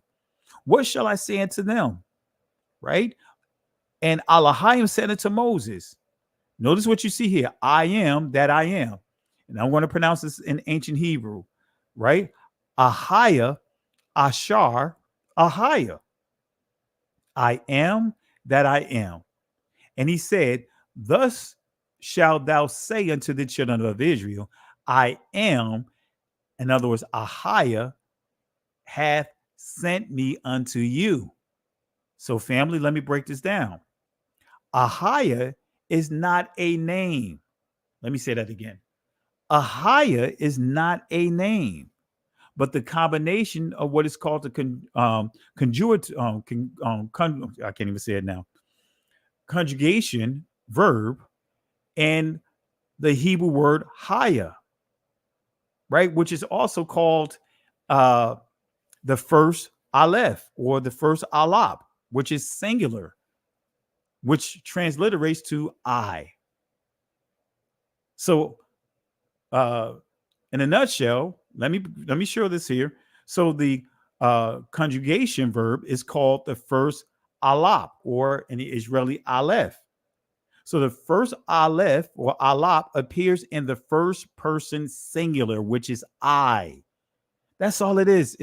You can even just a simple first person saying that is singular. I. That's why it's transliterated to I am. Right? So the Hebrew definition of am, right? Which is, in a nutshell, we're dealing with haya. What does haya mean? Here it is. To exist. Become. Be or become. Come to pass. Accomplish. Right? Come to pass. Quit. So each day of creation, you will see haya spoken as Yahweh, right? Spoken by, right? Let me say it again. Each day of creation, you will see haya, this haya, right? This word haya spoken as Yahweh brought into existence each item he created. You'll see the phrase Waya Amar, Alahayim, Haya. That's what haya means, to exist. Also, it transliterates to am because we're dealing with the phrase I am. That's Ahiah is not his name. It's a declaration saying that I exist. Each day of creation, you will see this Haya. You'll see this word Haya. That's what it should be. I got to correct it. This word Haya spoken as Yahweh brought into existence each item he created. So this is a declaration from Yahweh, right? He's making this declaration Yahweh is making to Moses, is telling him or commanding him. Excuse the typo. It should be Moses commanding him. I tell you, family, typos all through here. I don't feel like correcting it right now. This is the declaration. This is a declaration Yahweh is making to Moses, commanding him to tell the Israelites, I exist. That's what it means, family. I exist.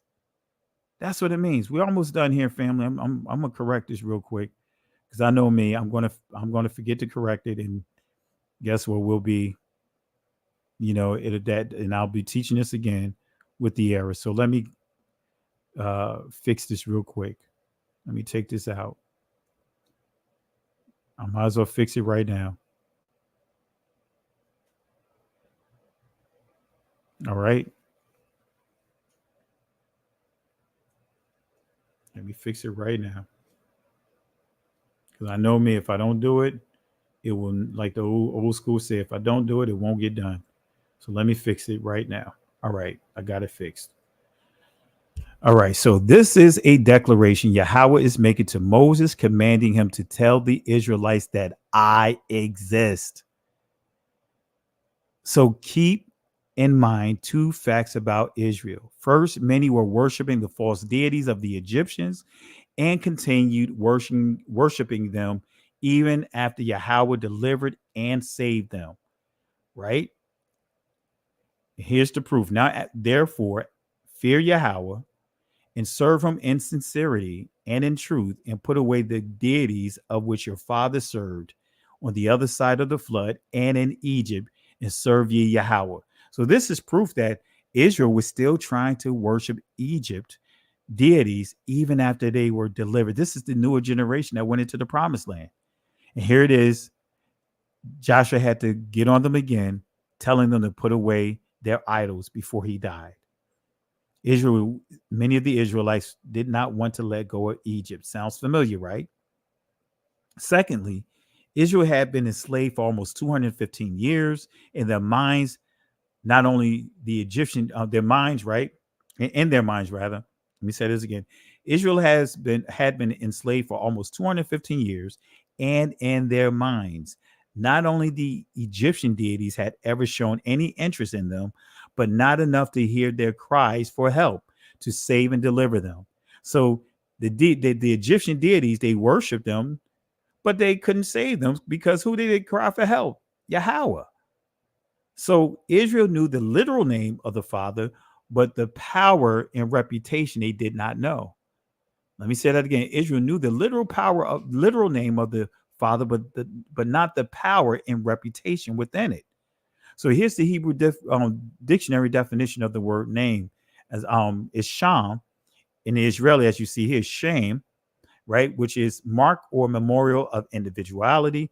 In other words, this is saying that this can be a literal name.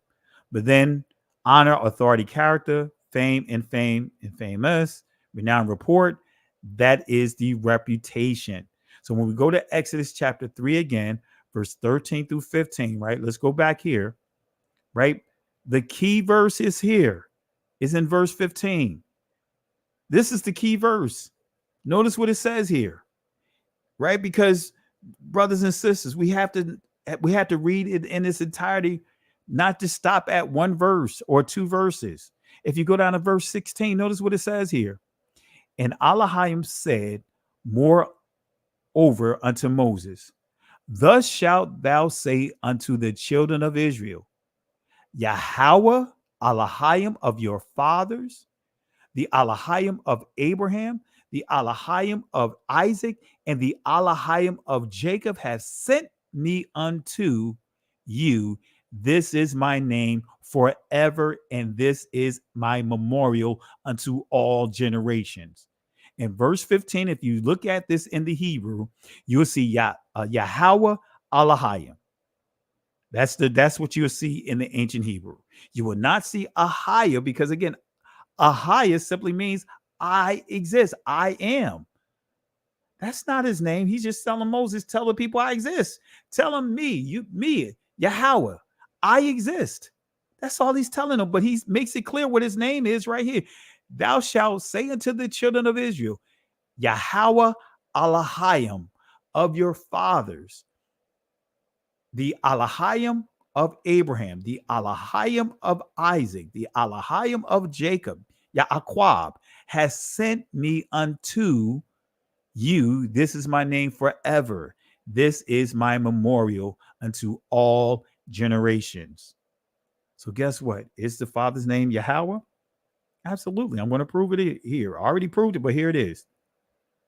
It's interesting. This guy by the name of Jeff Benner, who's a ancient Hebrew scholar and all of that. He put a lot of work and materials out there. Of course, he changed this. He don't have this on his site anymore. That's why I'm glad that I take screen prints, right? Because in this screen print, notice what you see, right? This is what you're going to see what I present here with these page rip effects. Virtually all translations from Judaism and Christianity use the Lord for the Hebrew name of God, Yahweh, The original name, and that's Yahweh is how you say it, but I'm just saying each letter. The original pronunciation of the name can never be determined. You hear that a lot, right? With complete accuracy, but in Hebraic thought, it is the meaning of a name that is more important than its pronunciation. The Hebrew Yahweh is the verb Hawa, meaning to exist. So he's saying Hawa, these three letters, Hawa, meaning to exist, with the prefix Yah, meaning he. Therefore, the word Yahweh means he exists. Yahweh is the one who exists everywhere, every time. Now, did he not give the pronunciation of the name? And that's all this page rip effect is saying, just what I just read here. He said that this is what he's saying. The Hebrew Yahweh or Yahweh, these letters, Yahweh, or, Yad, Ha, Wa, Ha, is the verb Hawa, meaning to exist, with the prefix meaning Yah, he. Therefore, the word Yahweh means he exists. He gave it a name. He said the original pronunciation of the name can never be determined with complete accuracy, but he gives you the name. He says the original pronunciation of the name can never be determined with complete accuracy, and yet he gives the actual name, family. Let's go back here. Right? That's what he said right here. That's what he said. Right? Yahweh is the verb Hawa, meaning to exist, with the prefix Yah, meaning he. Yahweh is what he just gave you. Yahweh means he exists. All right? So the Hebrew definition of Hawa, let me bring it up here. It means here, right? Because you see here, they put a va here, and I'm going to break that down real quick as we wrap it up. To breathe, to be, in the sense of existence. Right? But we got to address this va. Just like we got to address this thing, because many was try to come up with this. I can't believe it, man. I mean, they try to say that the wa, right? The reason why you see the wa I'm almost making want to use my Donald Trump voice. The way you see the va is because you see the W, and so the W is really two U's. That is a bunch of poor information here. And I'm going to show you here, Mr. Flatline, that's incorrect. The Y is ancient Hebrew, right? The Y is not two V's, right? Mr. Flatline. And for my sister, Malaka, I'm going to show you a source here. I was told the Y, and this is a lot of what many people has been taught. The Y or used in the Geneva Bible is V is used. It was also so confusing. That's right. And I'm going to make it plain, sis. Unfortunately, so many people around with that W stuff. So many have been deceived by that. But let me make it plain, sis. Let me make it plain for the people in the back. And I want to say here, and I'm sorry I didn't see it here. Family, let's show some love here for Yahuda, Seli Yashara'al. Hallelujah. Thank you, brother, Pastor Dr. Kelly, for this great teaching. And family, let's show some love, and my apologies for not catching this, but let's show some love. Thank you, Yahuda, Seli Yashara'al. Thank you for the Cash App. Thank you for the contributions. Really appreciate you. Family, let's show some love to our brother here. Appreciate it again. All right. So sis, let me break it down, because I know, let me address this person here. Where is it? This person, Mr. Flatline, there is no letter Y in ancient Hebrew. I'm really sure he's trying to say W, but Y, because people say, hey, the W, they see the Y. Oh, yeah, W. Yeah, that means that actually the Y is to use. Wrong again. That's in my Donald Trump voice. But anyway, let me give clarity to that, family. Let me give you clarity to that, right? Even though that's of a Germanic influence, that V, right? That's a whole nother discussion. I didn't put it here. I should have put it here to show you that V sound is actually of Germanic origin. All right. But anyway, So, the Hebrew Strong shows Hava versus Hawa. So let me give you another source. Edward Horowitz, How the Hebrew Language Grew, on page 29 through 30. Notice what you see here, family. The second of the weak letters is Wa. May surprise you, for it doesn't sound weak at all. But here's the kicker. This is what I really want to get to. The answer is the sound Wa a long time ago wasn't Ba. Right? Edward Horowitz, notice what he says. Very, very world renowned. Says here, the Wa, which here he's pronouncing as Va, says the sound Va a long time ago wasn't Va. The Wa a long time ago wasn't Va at all. But Wa and Wa is weak. Not going to get into all of that, but he's saying the sound Wa a long time ago wasn't Va at all, but Wa. The Yemenite Jews of Arabia, who retained an ancient, correct, and pure pronunciation of Hebrew, still pronounce the Wa as in Wa. But guess what? Arabic Wa, which is the close sister language of Hebrew, right? Still pronounced the Wa, not the sound W, not W, wrong. No, Wa is the pronunciation in ancient Hebrew, not W. Okay, so ancient Hebrew, Arabic, Amharic, Syriac, Mandaean. Guess what? Are Semitic languages.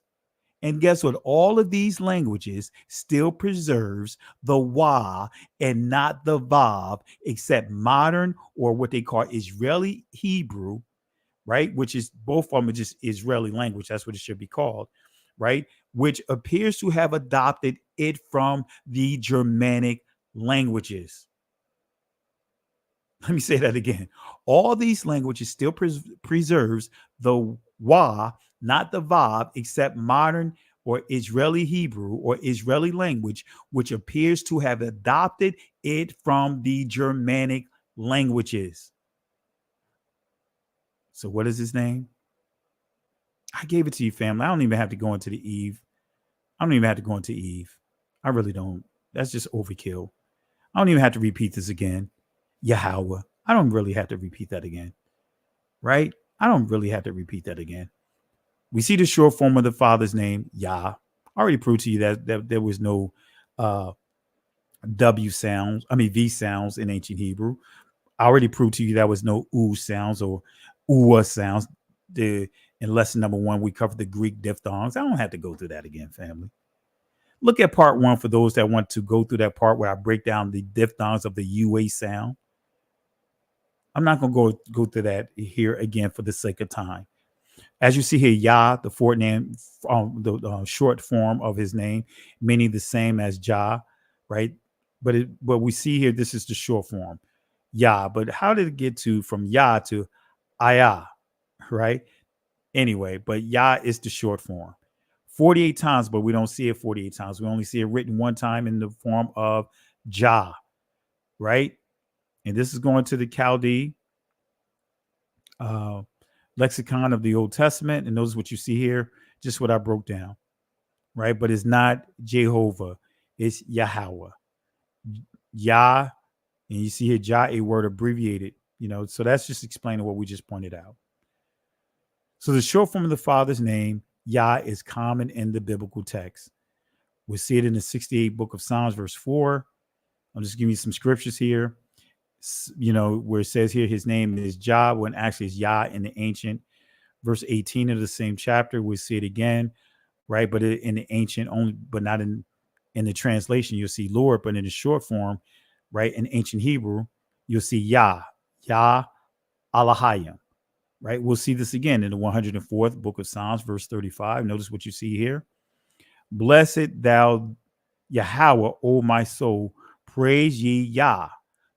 Right? We see the short form here, right? Halal wa Yah, right? Halal Some would say halal, halala waya, right? That's the ancient pronunciation. Some would just say halal waya because they'll drop the I here, but actually it's halala waya in the ancient pronunciation of it. All right. When we go to Exodus chapter 15, verse 2, notice what we see here. Yahweh is my strength, right? My song. All right. But where I thought I had it here. Wait a minute. I got to look this one up. I hope I didn't make an error here. I got to make sure that one's correct. But let's go to Isaiah chapter 12, verse 2. We'll see both the short form and his full name here. For the Lord, Yahweh. You see the short form and the extended form here, which says, for the Lord, Jehovah. Actually, it's Yahweh is my strength and my song. He is also my salvation. Yahshua. All right. So what is the Father's name? I gave it to you, family. Is it Yahweh? No. Is it Yahuwah? No. Is it Ahia? No. Right? Is Yahweh. That's the ancient Yahweh. That is the Syriac block letters, Yahweh. Still doesn't change. All right. But what's interesting here, I just want to point out one additional bonus information here.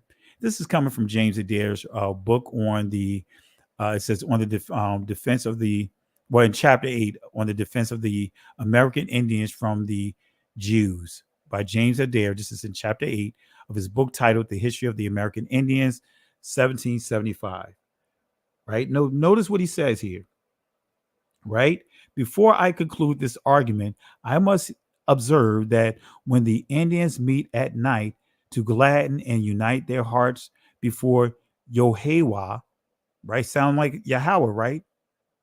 Yehovah, they sing Yehovah-shu, Yehovah-shu, Yehovah-shi, Yehovah-shi, and notice here, Yehovah-shai, Yehovah-shai, as we say Yahweh-shai, right? Notice here, but they commonly make those words end with one syllable of the divine name. Now here they say Yehovah, but in ancient Hebrew, Yahweh. So if we connect this with the former part of the subject and consider they are commonly anointed all over, and at the time of their religious songs and circling dances, this word seemed to glance at the Hebrew original. So James Adair is saying, wait a minute, these people, they speaking of a form of Hebrew here. He can understand what they're saying. So we'll stop right here, family. I know I gave you a lot of information here. We're going to stop right here. We're going to stop right here. All right. I know I gave you guys a lot of information. Right? Gave you a lot of information. Gave you a lot of information, family. And I appreciate you guys for tuning in and hanging in late. I know I started late because of the other platforms that I was on.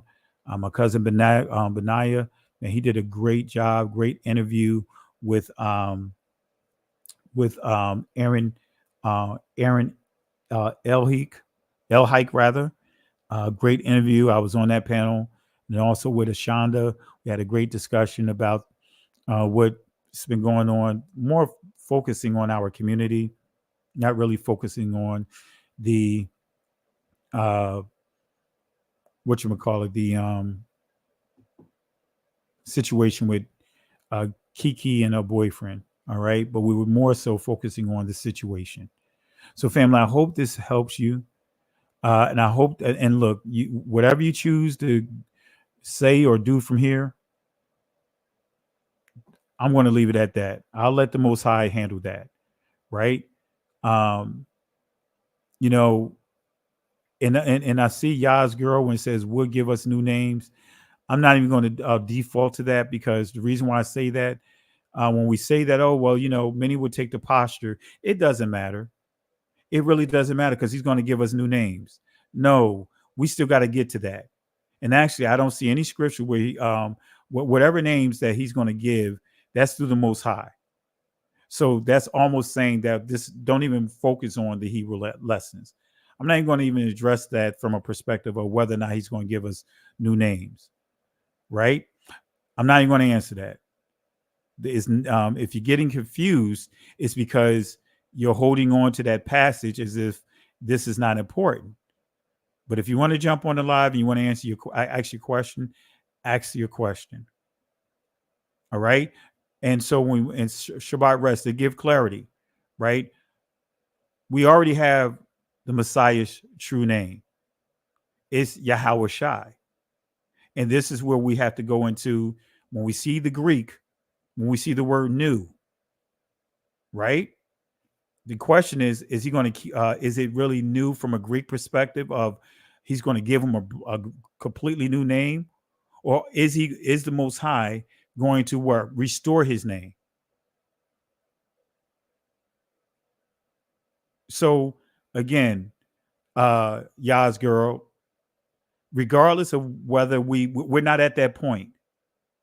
We're not at that point of if let's just say if you say that he's going to give us a new name, but in Zephaniah chapter 3, we see in Scripture his true name.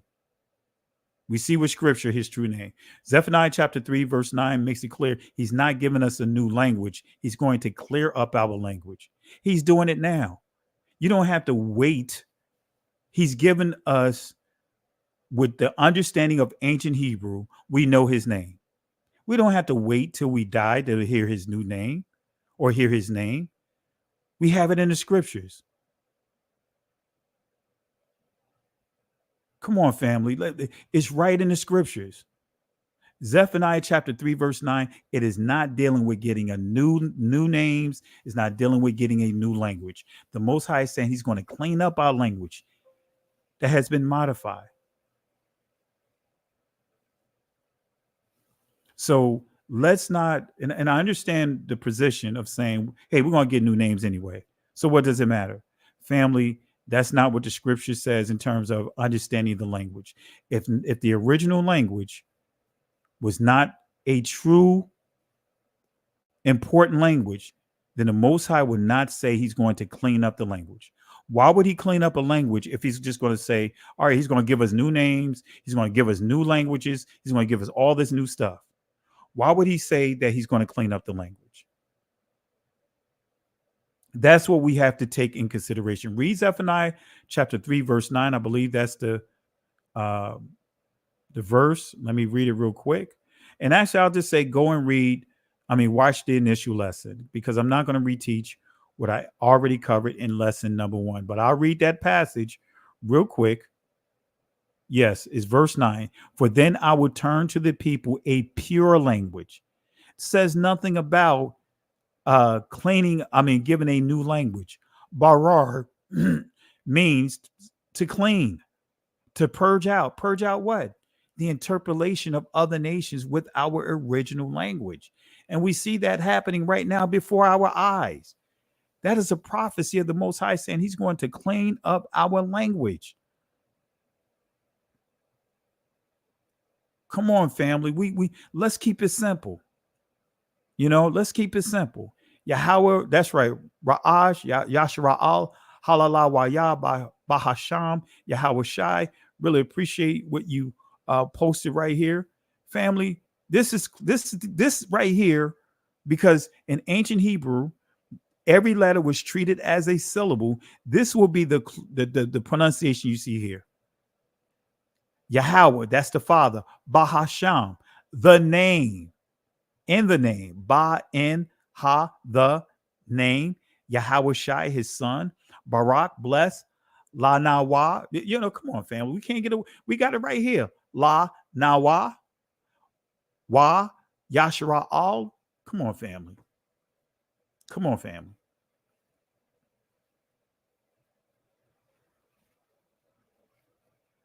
So that's what Zephaniah chapter 39 is saying.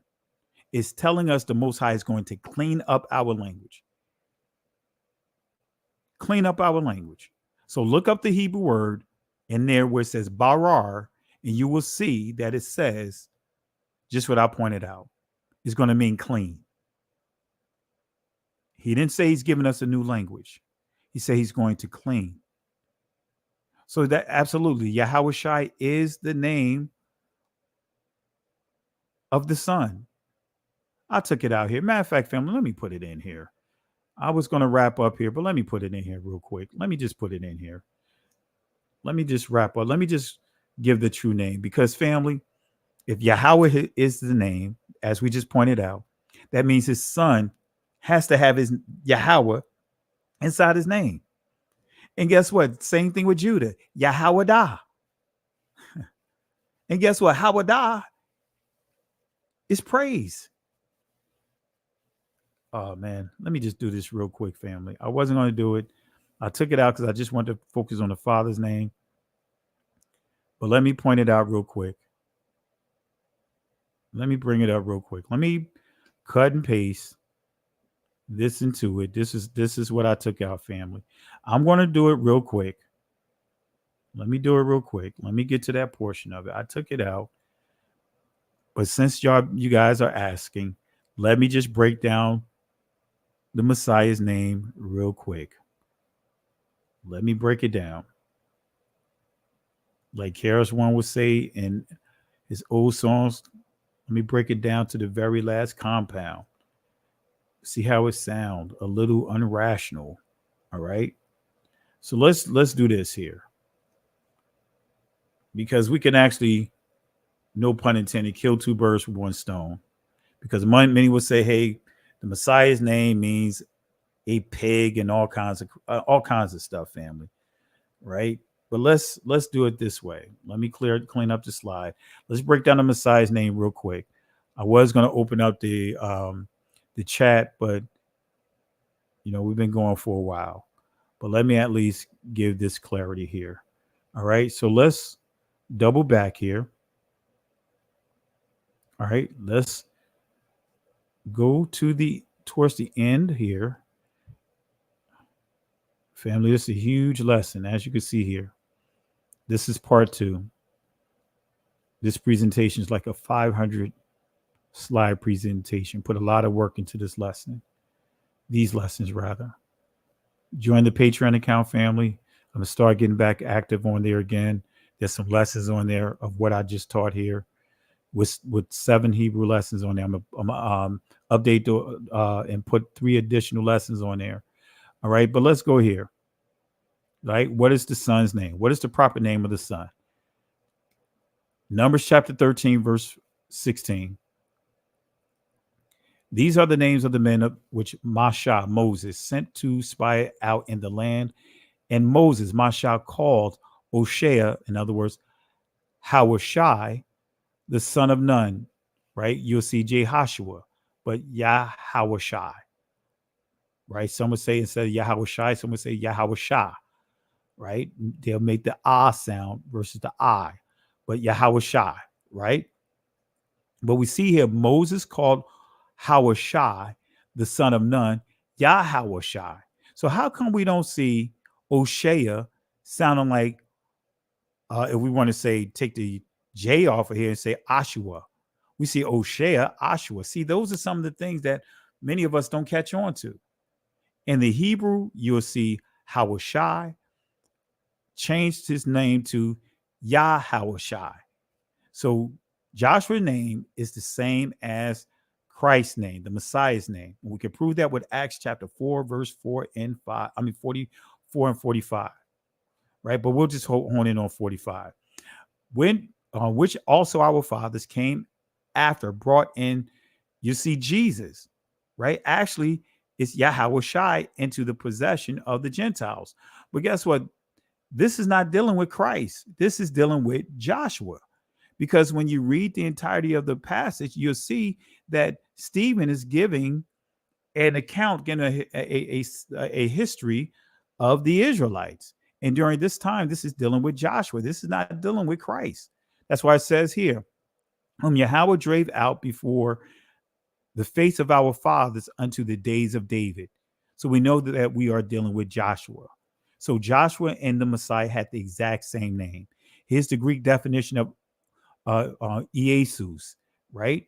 And you see here, it gives you a different pronunciation, but you see Yahashua. Sound almost like Yahawashai, Yehashua, Yahawashai. So we say Yahawashai, right? But we see here Yehashua. Sounds similar to Yahawashai. Anyway, so we see here, it tells us that Christ had the same name as Joshua, and others had the same name. All right. And here's some of the names, right? Barabbas, right? Remember, the people chose to have the Barabbas that killed people versus releasing the one who restored life. But we also see Joshua, right? The famous captain of the Israelite Moses' successor. All right. Son of Eleazar. We also see the surname of Justice. You see in Colossians 4:11. All right. So let's go ahead and deal with the Greek transliteration of this as well. The Greek transliterated name for Jesus, the name of our Lord, or 2 or 3 other Israelites. That's what it says in the definition I gave you. But as we look at the Hebrew definition of this word, Jesus, it'll have here, right? The feminine past participle, deliverance, hence aid, victory, saving, right? And if we pronounce this, just what this is here, it'll be Yeshua. Yeshua. Let me say that again. Yeshua. Right? That's what they made. Remember, there was no oo sounds, but we see the Y here. So you'll pronounce that Y. There was no A sounds. It'll be Ya, Sha, Wa, right? Yashawaya. Right? That's how you pronounce this here. Yashawaya. All right? But anyway, so Yeshua is a feminine passive participle, right? So when you study this here, you see Yasha is the primitive root word that it comes from. All right? So in ancient Hebrew, this is what we see at the top, his name, right? But then we see the short form of his name, right? And I believe when you start getting into the like when you get to the captivity of the Persians, Medes during the time of Nehemiah, that's when you began to see the short form being used for Joshua. It's this name as a whole, rather. So the ancient is Yahawashai, but then we see here the short form Yashawai or Yashua, right? Here we have Yahawashai or Yashawai, all right? Or Yashua, however you want to pronounce it. That is his contracted name, the short form of his name. So let's break down, how do we get Iesus from the short form of his name? So we just proved it here, back here. Let me go back here. We still see Yahweh, right? We still see Yahweh, right? In his original name. Judah, you'll see Yahwadah. So this is how the short form got transliterated into the Greek. Remember, Yeh, this is the Sarai, but guess what? In Greek, they didn't have a yod, right? Or yod, rather. So again, there was no dots in ancient Hebrew, but for the sake of, we're just going to use the dots here. So we see Yah, they didn't have a sound, so they had to take 2 letters to form that sound, right? So I'm going to bring it out here so we can break it down one by one. So we see Yeh, Sh, U, Yeshua, right? This is the Israeli pronunciation of it. In ancient Hebrew, it would be Yah Shawai, right? So yes, just deal with Yeshua. Yeshua. Here we see E, right? Iesus, right? E-A-sus. So this is a combination of two sounds to try to mimic, as we see here, it's actually ya, but they put ye or yay, E-A, yay, E-A, saray, which makes the A sound. So this would be yay, E-A. So the ancient Greek or the Greek E-A versus yay. See how they took two sounds and tried to bring it together to make one sound. E-A. This is a diphthong. E-A versus yay, but we know in ancient is ya. Then we see sh, right? Wa. But let's break this down real quick. We have ye, ea, right? Which is the iota and the eta, right? In Greek, right? We see the sh, and we see the sigma here, right? There is no sh sound in Greek. That's why it makes the s sound, right? Together, these two letters produce the oo sound. This is the omicron and the upsilon, right? Remember when we dealt with Greek diphthongs? To produce that oo sound, there was no oo sound in ancient Hebrew. That's done by the Greeks.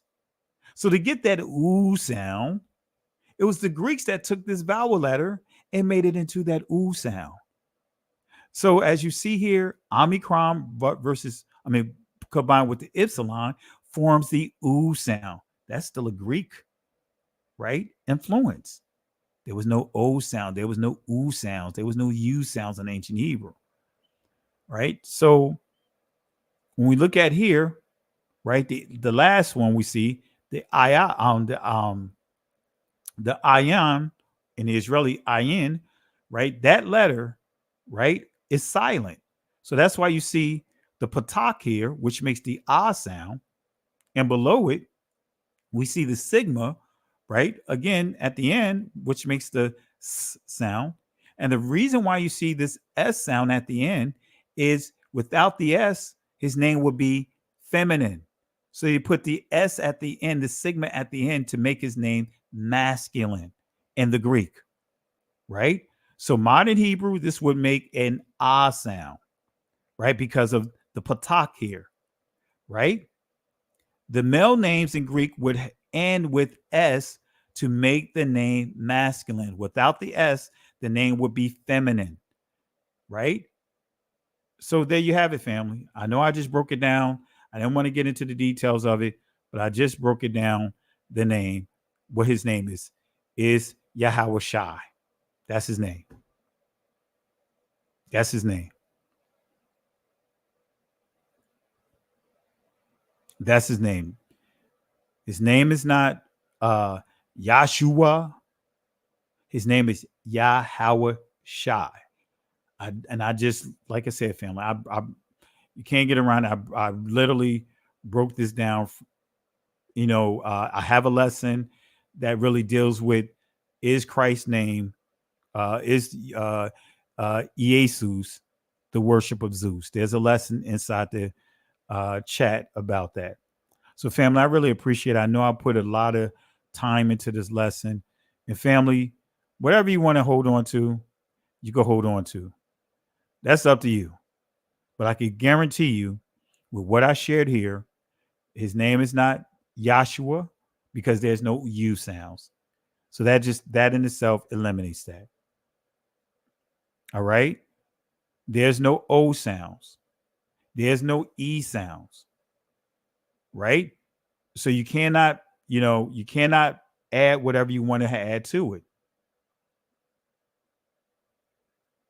Right. So I see Don P posted here. When we see here, Yahshua rather, the one who transformed, delivered those, and the actual name is Yahweh Shai. It's not Yahshua, right? It's not Yahshua. But if that's true, that's what you choose to teach, that's up to you.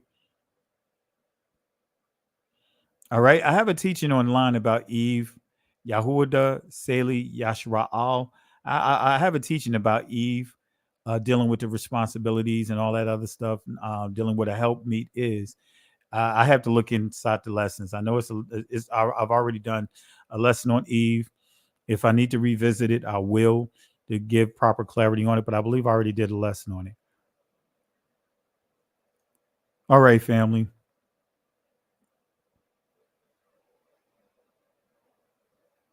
Shabbat rest. Does the consonant vowel apply to the son like the father? Absolutely. Because guess what? If I bring up his name, let's bring up his name again. Let's bring it up here. And I'm answering some questions as we get to the end. Let me bring up Christ's name here in ancient Hebrew. Right? Let's bring it up here. Right? These are all consonants. The ion is a consonant. So consonant, consonant, consonant, consonant, consonant. In between, it'd be Yahweh Shai. Right? So to be Yah. So to be in between each one of these. This would be consonant vowel, consonant vowel, consonant vowel, consonant vowel. Let me do it again. Consonant vowel in between, consonant vowel in between, consonant vowel in between, consonant vowel in between, consonant. All right. Even in the short form, same thing. Even though we don't have to do that in the ancient Hebrew, but if you take the whatever the names that many are using, guess what's going to happen? There's going to be an issue here. The issue that we're going to have, and Keith Dixon, you did a great job, but you forgot one thing, right? Let me see here. Right? It'll be for what you just put here, Yahweh Shai, to be Yah, Ha, Wa,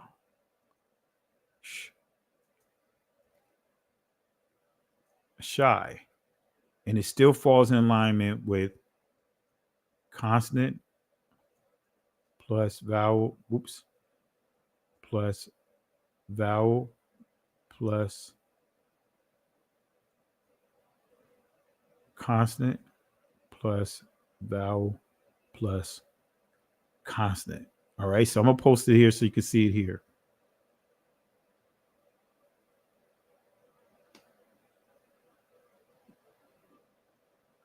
All right. You see it right here. That's the structure right there. All right. So when you take these other names, apply just what I just did. Apply it just like this here. Consonant, vowel, consonant, vowel, consonant, vowel, consonant. And you'll see that Yeshua would not line up because, again, now we're dealing with two vowels. You will see Yahushua would not line up. You will see Yahuwah would not line up. You will see Ruach would not line up. You will see a number of names will not fall in alignment with right here. Let me put it up here. The consonant, vowel, consonant, vowel, consonant word structure in ancient Hebrew. So Yahweh Shai. Guess what? When you break down the word Yehuda, it'll be just what I pointed out, Yahuda. Let me see if I even have it here. I think I did a lesson called, maybe under my lesson titled, and I may put that up here real quick. Let me see here. Active hostility.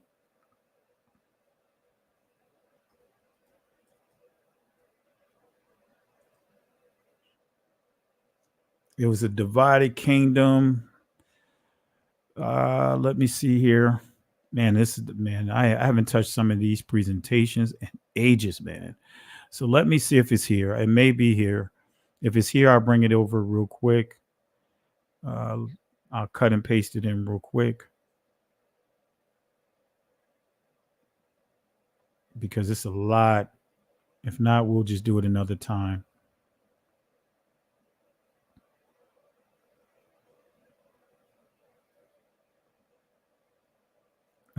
No, it's not in this one. Let me pull up another lesson. I know where it's at. And if not, family, we'll do a special language, a lesson, even if we have to extend this to part 3, and we'll cover Judah, and we'll touch a little bit more about Christ. All right, a divided kingdom. Yeah, I did a lesson titled A Divided Kingdom. And if you haven't watched that lesson, or I encourage you guys to watch that lesson. It really explains the history of how Israel became a divided kingdom, how the northern kingdom and the southern kingdom came about. So let me do one thing real quick. Let me see here. All right, let me see.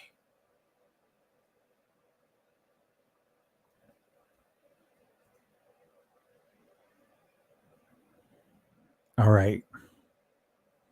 All right, family. Let me pull this over. Let me pull this over. And I'll show you with Judah. His name will be the same way. All right. Let me see here. Did I put...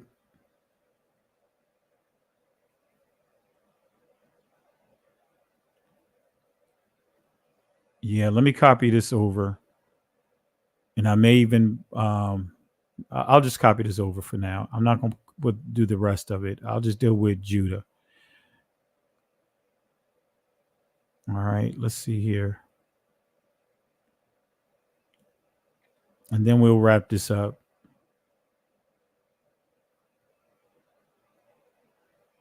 All right, this is from a lesson that I did about Judah. Not about Judah, about a divided kingdom. So you'll see here, this is an older presentation, but it's all good. All right, let me see here. Let me bring this over.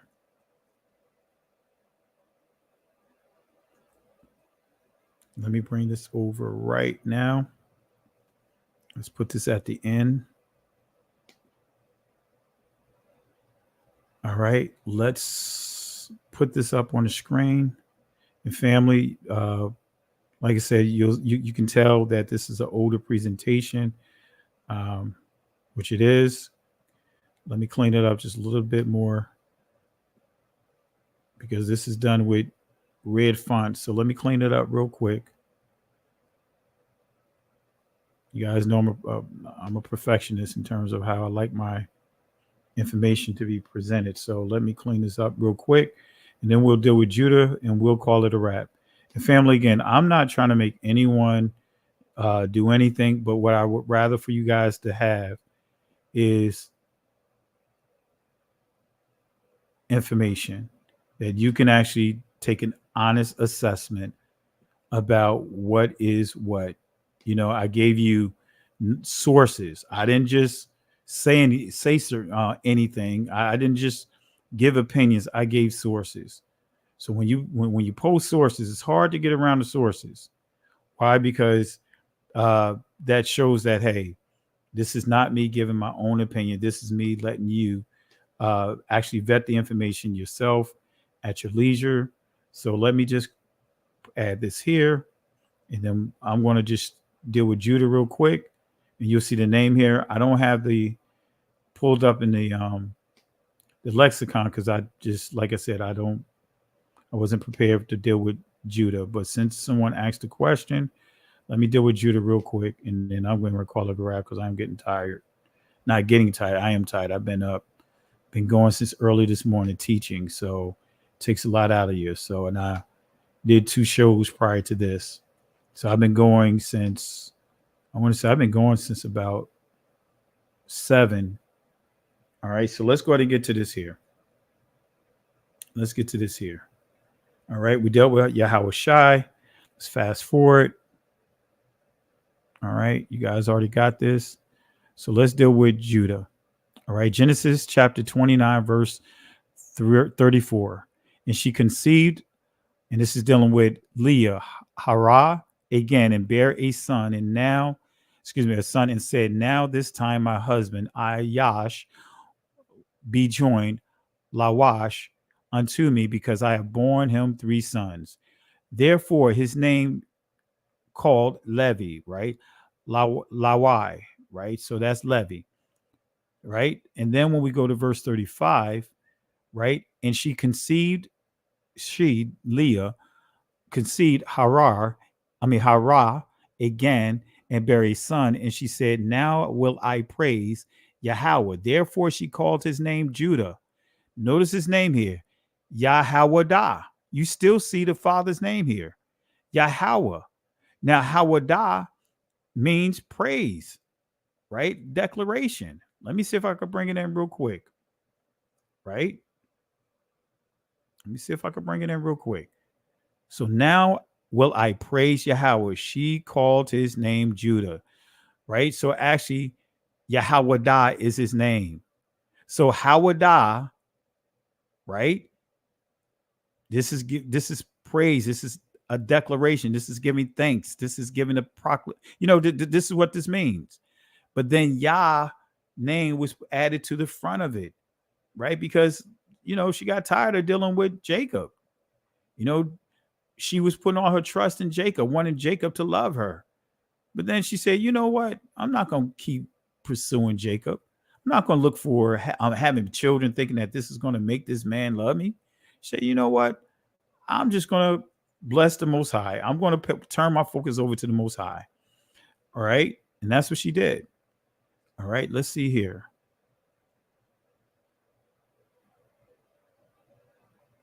All right. Man, Most High is no joke. Let me pull this slide up.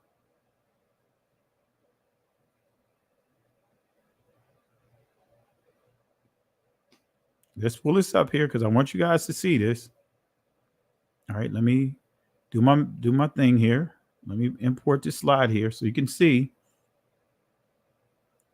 So you can see the letters here inside this source. Let me see here. All right, thankful. All right, so let me bring this up here. All right. This is coming from the Ernest Klein. This is the Advanced Etymological Dictionary, right? But notice what you see here, right? Let me zoom this in, right? And you see an O here, so this is Ho-Da'ah, but if it was ancient Hebrew, it'd be Hawadah or Hawada'ah. But we'll also see here Hawadah, even though we see the O here, so that the colon, so it'd be Hodah, right? But in ancient Hebrew, it'll be Hawadah, right? So that's what this is saying right here. Let me bring this up here, right? Without the marks and all of that, right? So we'll see Hawadah, verbal noun of what? It's saying this Hawada'ah, right? It says this is what? The verbal noun of Hawadah. Then we see Yada, right? Yada. That means also to praise. So Yada, we see Hawadah, right? And we see how it says it for the ending C first. Well, I ain't getting all to that. But you see right here, Hawadah.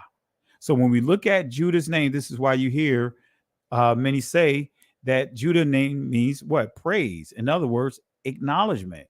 And when you see the root word right here, Yada, Hawadah, Yada. Yada means what? To acknowledge. It means to call, cry. It also transliterates to praise. So you see it here, right? Yahwadah, right? So you add Yah to the beginning of it. We take this off right here, be Hawadah. At the Yod there, Yahwadah. That's why you see that in ancient Hebrew, that's how it's written out right here. Yahwadah. So you see Yahwadah for Judah. You see Yahweh for the Father. And you see Yahweh Shah for the Son. But you still see the Father's name right there inside of the names. All right, let me do some here. I didn't know I still had that up there. My apologies, family.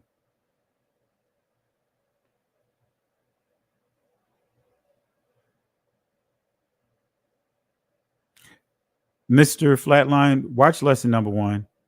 I'm not going to explain the entire lesson number 1. Watch lesson number 1, and I made it clear even this in the refresher. There was no O sounds in ancient Hebrew. I gave sources. To answer that question, I would have to reteach lesson number 1. Watch lesson number 1 that I did last week, right? You know, watch lesson 1 that I already covered last week, you know, because you're asking me to basically explain lesson 1, and I'm not going to do that tonight. You know, because that would eliminate me doing lesson 1. I encourage you to watch lesson 1 because I'm not doing the same thing. I gave history sources proving that ancient Hebrew only had the ah sound attached to every consonant. So that's not doing the same thing as what I pointed out with the word Adonai. Adonai. That's not the same thing. Two different processes. Ancient Hebrew only had the ah sound. All right. So I'm not going to get into explaining. That's a lot of information to explain in such a little time. All right. All right. Let me look through here to see if I missed anyone. But again, family, and I'm not don't want to sound like I'm just trying to be disregard, but I'm not. But I really appreciate everyone for the love and support. But I cannot reteach the lessons that I've already taught, especially a detailed lesson like this. I want to give some love to Shabbat's Rest. Really appreciate the love and support. Family, let's show some love to Shabbat or Sabbath's Rest. Really appreciate the love and support. Thank you for the contributions. Really appreciate you. And really, please forgive me for not mentioning you because I did not see the super chat here. So my apologies, but thank you for the love and support. And family, there you have it, family. Like I said, some people is going to hold on to what they want to hold on to. But again, that's up to you. If you haven't watched lesson 1, after watching this lesson and you have questions, go to lesson 1 and it's going to break down. I could guarantee what was not covered here, you will see it over there. All right. If we haven't addressed it in this lesson, you will see it in the initial lesson, especially when it's dealing with the vowels. And I really went into great details in lesson number 1. All right, family. Getting a little tired here. Not getting a little tired. I am tired. All right, need to get some rest. But thank you, family, for the love and support. And in the words of Moses, right? Actually, Yahweh, right? The words that Yahweh, the Most High, gave to Moses, the Father gave to Moses, right? He said to Moses, as in Exodus chapter 14, verse 13 and 14, as Israel was in a state of confusion, they feared for their lives because the Egyptians were pressing their way to get to them, to kill them and ultimately take them right back into slavery. And so the Most High, through Moses, encouraged the people with these words: fear ye not, stand still, see the salvation of Yahweh. These Egyptians that you see here today, you never have to deal with them ever again. They will not have power over you ever again. Here's the kicker. The Most High will fight for you. But guess what, family? We have to hold our peace. The Hebrew word that you will see there will not be shalom. Some would say shalom. The Hebrew word that you will see there is karash. And karash means be quiet. Can't go back. Can't stay here. Keep moving forward. Shalom. Listen, Genesis chapter 11, verse 10 explains the genealogy of Shem. Shem was a black man in Africa. If you repeat this back, Genesis 14, verse 13, Abraham steps on the scene. Being a descendant of Shem, which is a fact, means Abraham too was black. Abraham, born in the city of a black man, called Nimrod, grandson of Ham. Ham had 4 sons. One was named Canaan. Here, let me do some explaining. Abraham, Isaac was the... Jacob had 12 sons. For real. And these were the children of Israel.